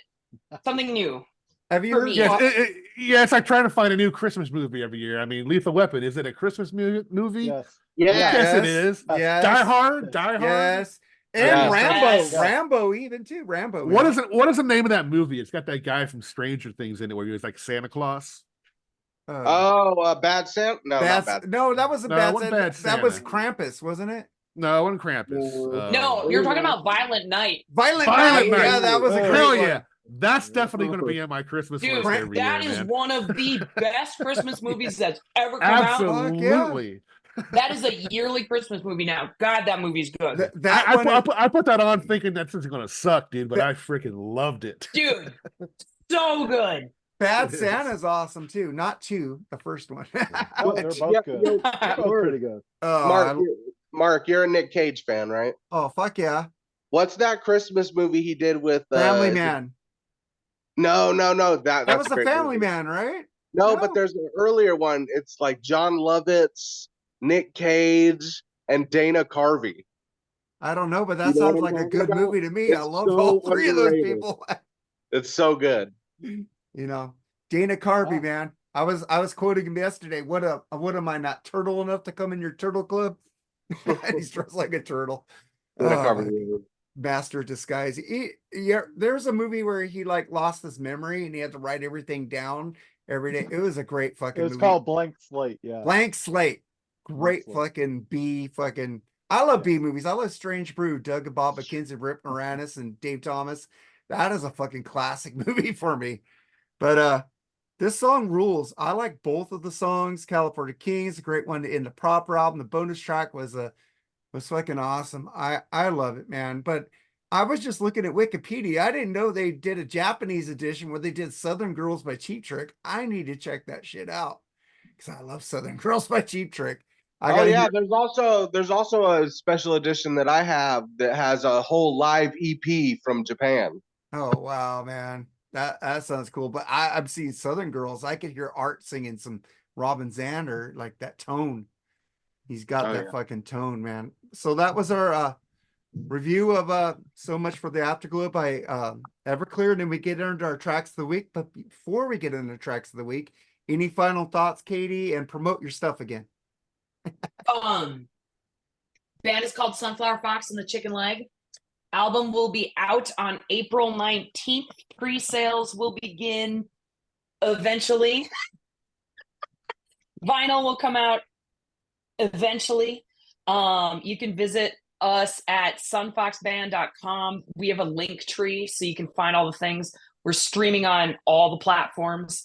But of course, Spotify is the industry standard. So please stream us on Spotify. As much as you may hate it, it is what everybody looks at. You guys are on Amazon Music. Yeah. I can stream me there. Yep. You can stream us on Amazon, YouTube, Deezer, Pandora, like literally all of them. It's I've been on streaming. I've been streaming you guys from Amazon. So there you go. Yeah. Yeah. Any streams are super appreciated. And that goes for like literally any indie band. The more you stream, the better it is for like literally all of us. Likes, comments, follows, all that stuff helps every indie band. One of the best move forward. One of the best indie labels back in the 80s was IRS. They had freaking Oingo Boingo REM. They had REM document reference number 2. Well, they had REM. They also and then A&M records with the Police and stuff like that. They had some good stuff on there, man. So there's not many indie labels that are like famous like A&M and IRS. The Go-Go's were on IRS records. A&M was an indie label. I thought it was kind of it was 2 musicians that made that label, Herb Albert and the other dude. You know, Tijuana Brass. He did the horns. So yeah, we're literally doing absolutely everything ourselves. We're doing everything ourselves. In the band, there are couple of us that have owned businesses. Like I owned a performing arts school for 12 years. And the other members have owned businesses. So we're essentially taking all of those tools that we've learned over the years from owning things and transferring those over to the band. So I don't think anyone has seen a band with so many spreadsheets.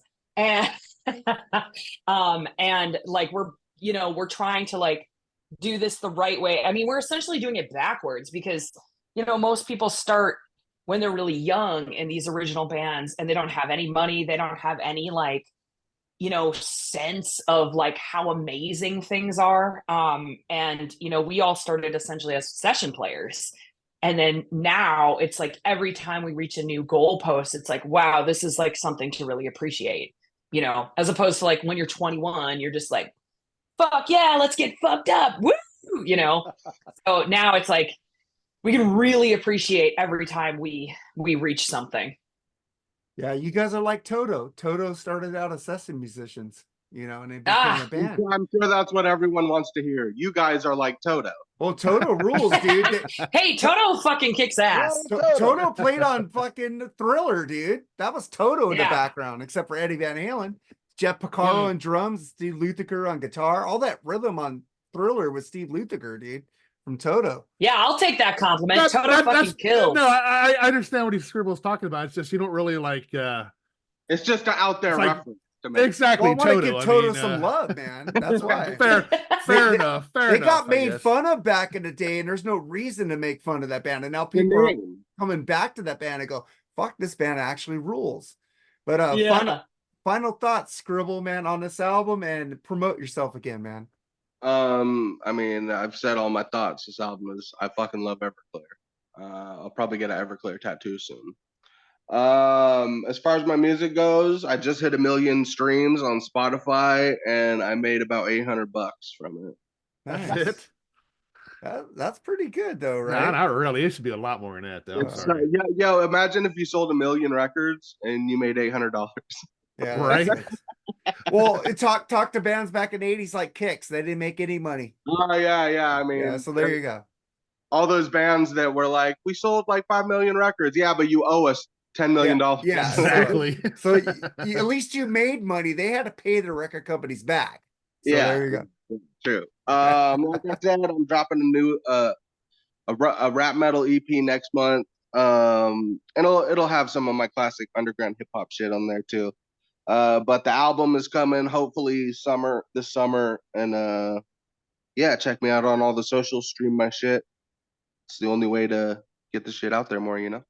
Yep. I bought your last two albums, so Yeah, on brother. I Apple appreciate Music, it. man. I'll Yeah. buy them digitally if you don't have any physical media. I can't wait till her band comes out with the physical media. I'm right there.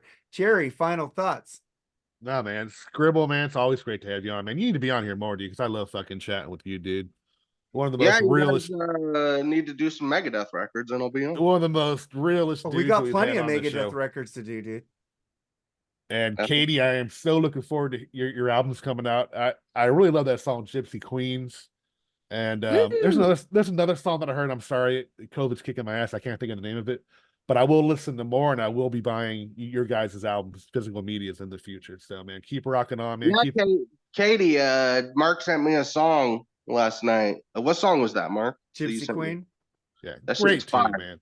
That Yeah. shit was dope. Yeah, that's the latest one that we just put out where I forced my guitar player to sing. And it And was he dope, doesn't. though. Like Yeah. when I put it on immediately, I'm like, oh, this is some throwback 70s shit. I like this. Oh yeah. We get compared to Heart all the time. That's what I first thought.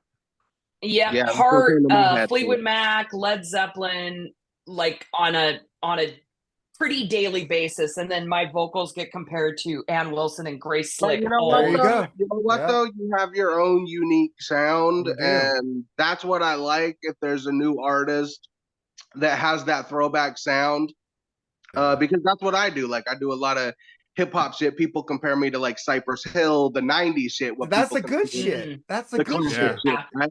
Yeah. So when I hear you, I was expecting, because Mark was saying, yeah, like you know, it's I've heard him talk about you and you know, say your music is kind of throwback, not in those words, but like old school rock Yeah. kind of shit.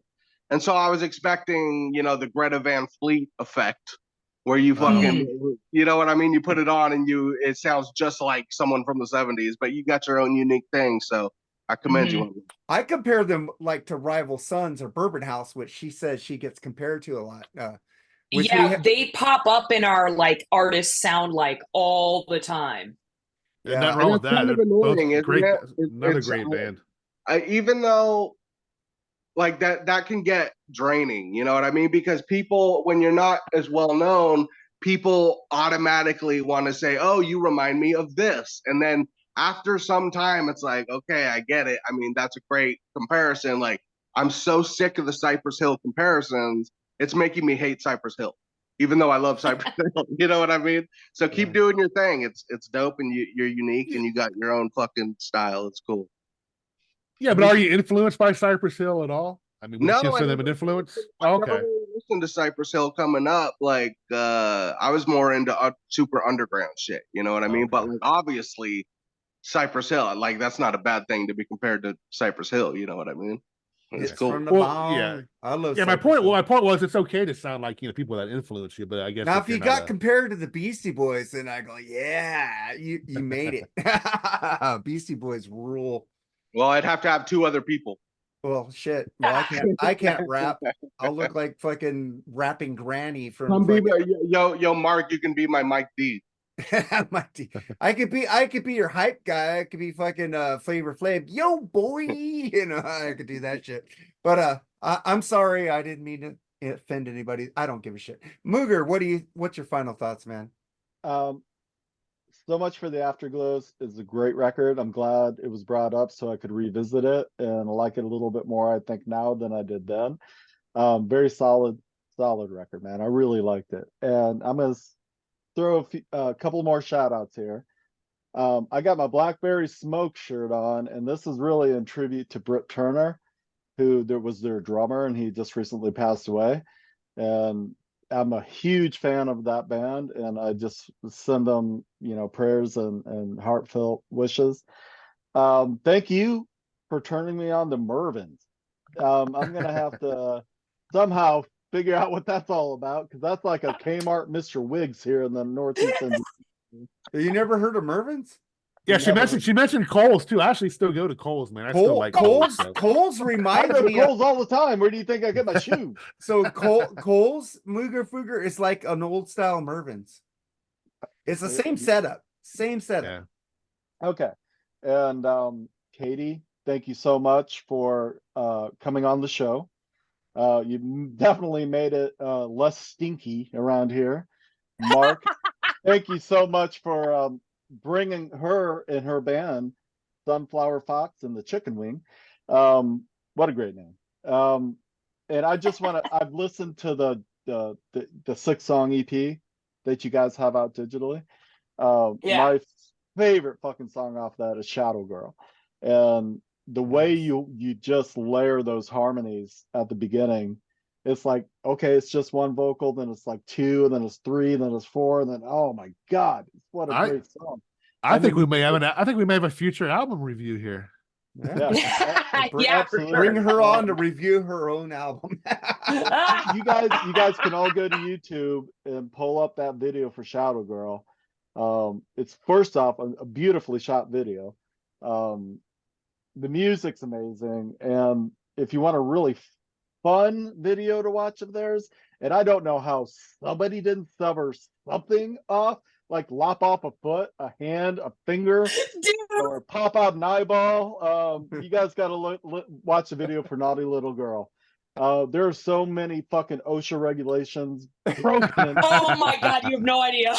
I don't want to know the extent of soberness necessarily during that video shoot. You don't want to know.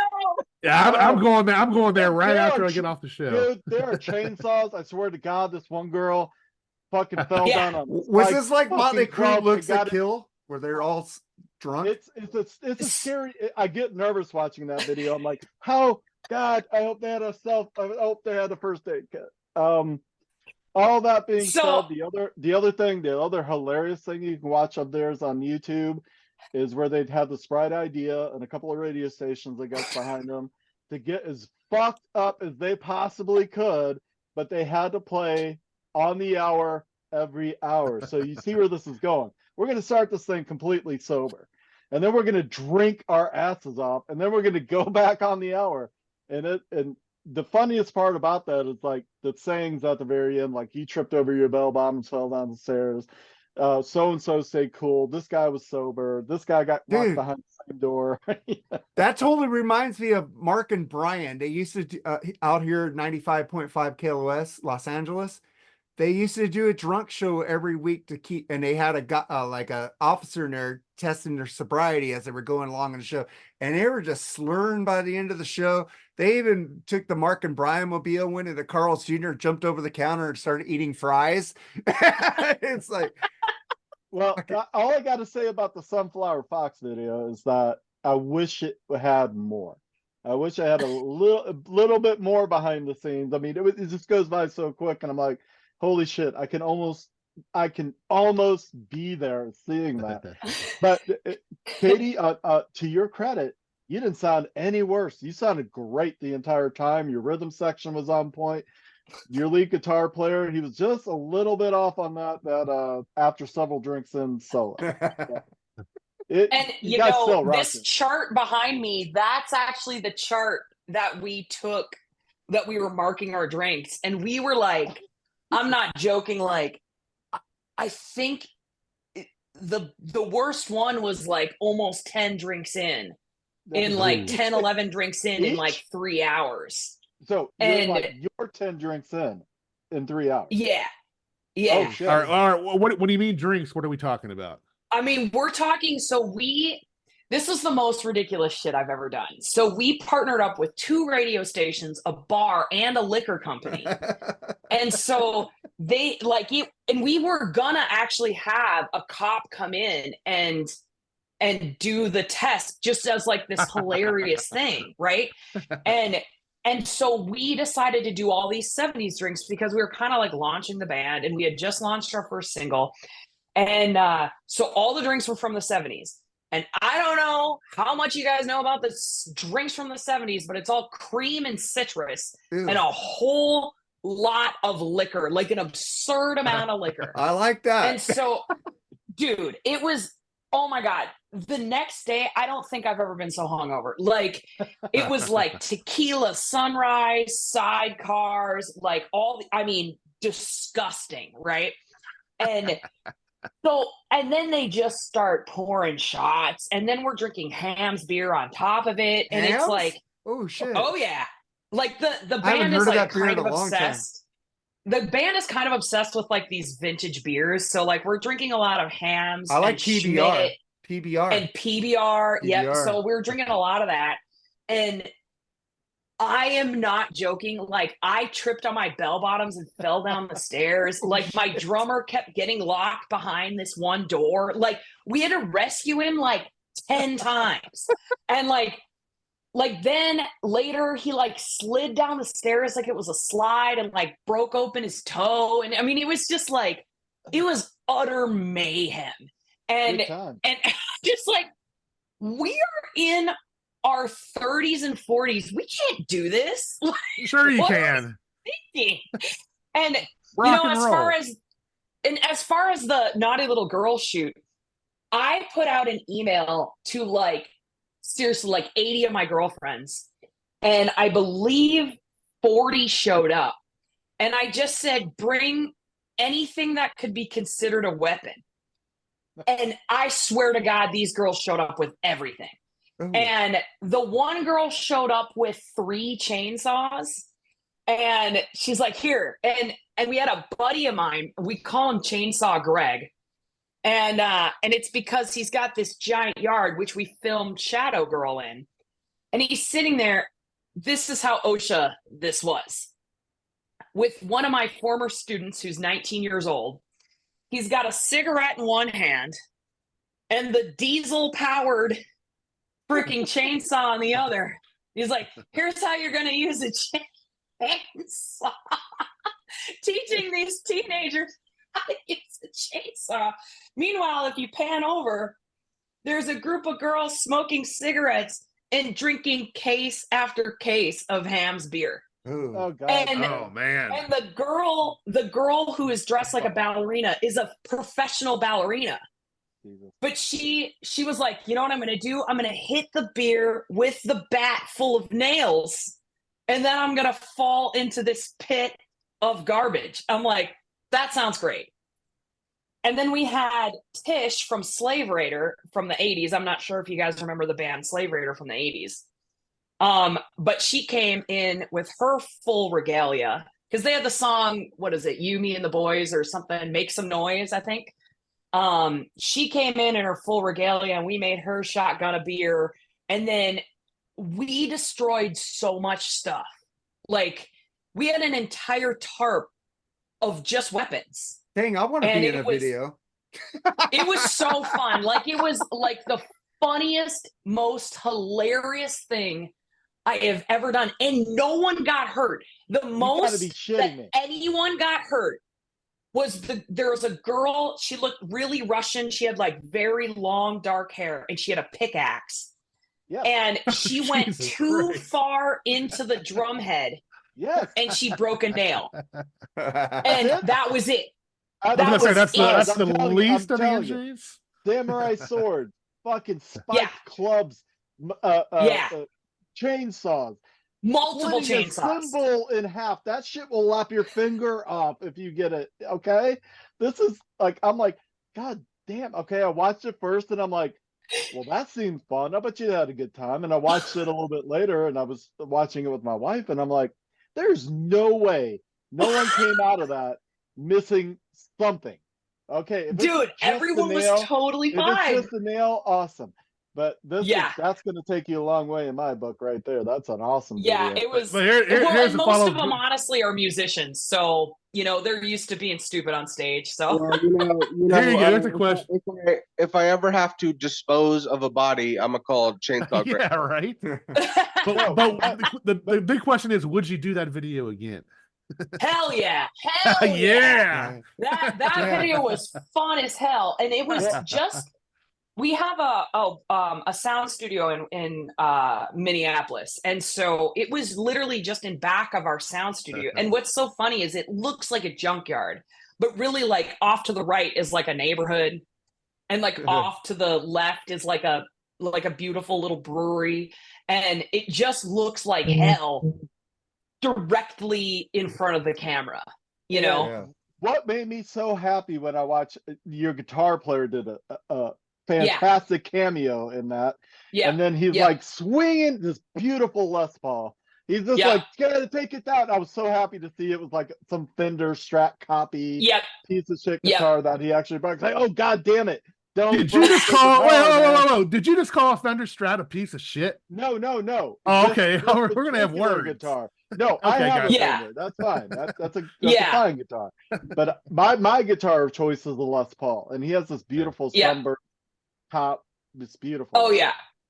Well, and those weren't even Fenders. They were like Kmart first act guitars that were already broken. K-tone, stuff like that. Yeah. Well, first act, for you buy a first act, it comes broken. So yeah, I have no idea. And it's funny if you look on the YouTube comments, like we got a ton of hate from people being like, "Why would you smash those guitars? Why would you smash that drum set?" We're like, because it was already broken. And it's cheap, it's garbage. Like it's not even anything. Like those were donated to us from, because I was running that performing arts school. Those were donated to us from teachers who had, those things were destroyed by students, or like they were just so worn that they're not usable. And so the night before, we had painted those guitars to look vaguely like because it's a split second shot. So we literally had him go like that, switch out the guitar, and then destroy it. Honestly, if you're really looking at it, it's like you can paint it however you want, but it's clearly a different guitar. Clearly not the guitar. Even my wife was like, "Why don't ruin those good drums?" I'm like, "Those aren't good drums. Those aren't good drums." I gotta go. I gotta go. It's been a great podcast. I gotta go pick up the kid. Have fun, y'all. All right, man. Take care, Skribbal, man. Skribbal. Take it easy. Nice to meet you, Kaity. And let's do another episode soon, guys. No problem, man. Take care. All right, Take it easy, Skribbal. But we're gonna get to our my final thoughts is check out her band, man. Sunflower Fox and the Chicken Leg. Okay, you like great musicianship, you like great fucking rhythm grooves, they got it. If you like the 70s, fucking just listen to it, man, because you ain't gonna hear new bands make that shit today unless they're like Rival Sons or a band like that, man. We need bands like this. I think rock and roll is back on the rise because the hip hop is turning into grunge right now. I wish Skribbal was here to talk about that because he's in that genre. He does underground rap. But then we get to our tracks of the week. Jerry, you picked Run by Collective Soul. Yeah, another band from that era of the mid 90s, and they're still around. I don't think they've released a bad album, in my opinion. I think they're one of the most underrated bands out there right now. And I am looking forward to actually come up with a new album next year. I'm looking forward to that one. And Run is just a great tune. I love Ed Rollins' voice, and I love a great acoustic rock song. That song just has all that I love into it. So, you know what's funny? I was at work, like I talked to these kids at work. I think one girl's like 23 years old. I go, "What's your favorite band?" She goes, "Collective Soul." And I go, "What?" Yeah. I go, "You like Collective Soul?" I've never heard somebody say Collective Soul was their favorite band. I was like, right, you rule. I got to add you on Facebook for that fucking comment. She added me on Facebook. So that was fucking cool. So then I get to mine. I'm picking REM Kalahunga. I don't know if I said it right.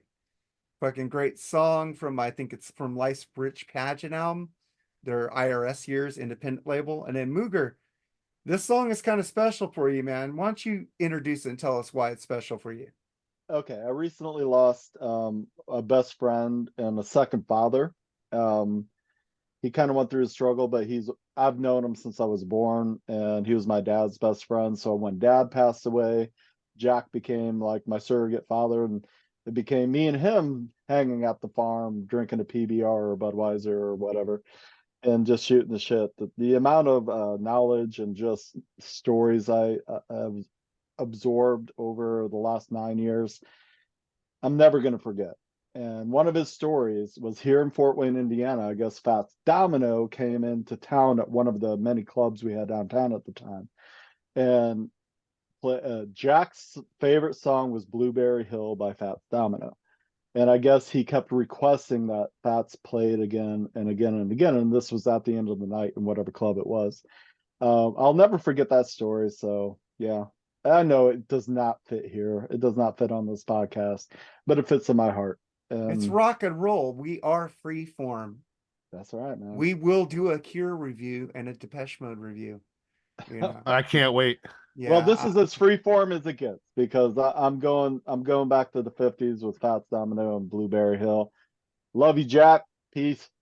And also that has good memories because that was Richie Cunningham's Gonna Get Laid song, you know, I'll find on my for real. Remember that from Happy Days?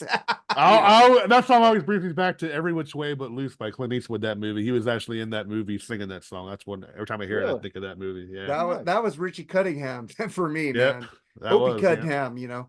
But then Skribbal picked Drama Queen by Everclear. He ain't here. He had to go pick up his kid. That's cool, man. And then Kaity, you pick your song, Gypsy Queen, Sunflower Fox, and the Chicken. Why not? Exactly. Why not? We're here to promote new artists, Exactly. and especially great artists. It's like I get a lot of messages. Hey, can we be on your podcast? Can I hear his song? And I go, I don't think we'll work for you. Because I want to be honest. I don't want people on here. I don't want people on here that I'm gonna be like Eddie Trunk and just lick their ass the whole episode. You know, I'm gonna give them the truth, and I don't like to be mean to people.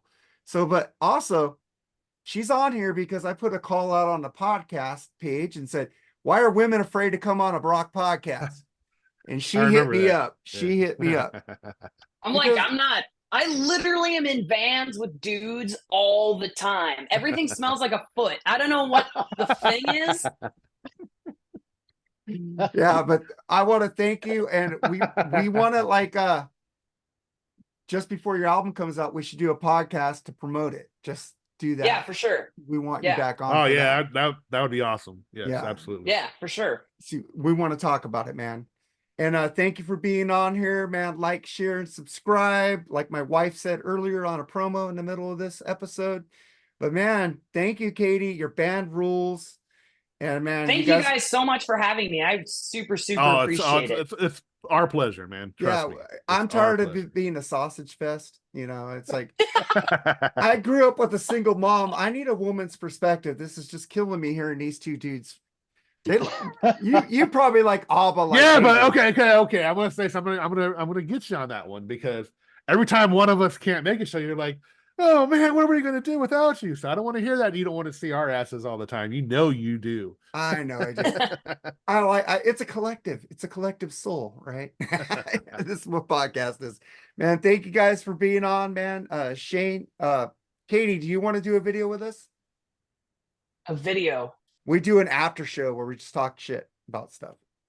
If I didn't have a literal show that I have to leave for in like an hour, I would, but I have to leave for a show. Okay, that's cool, man. It's just me and Mooger. Jerry, get some sleep. All right, we're out of here. Thank you for listening to the Freeform Rock Podcast. And remember, buy physical media. We're out. Later. Take care, guys. Later.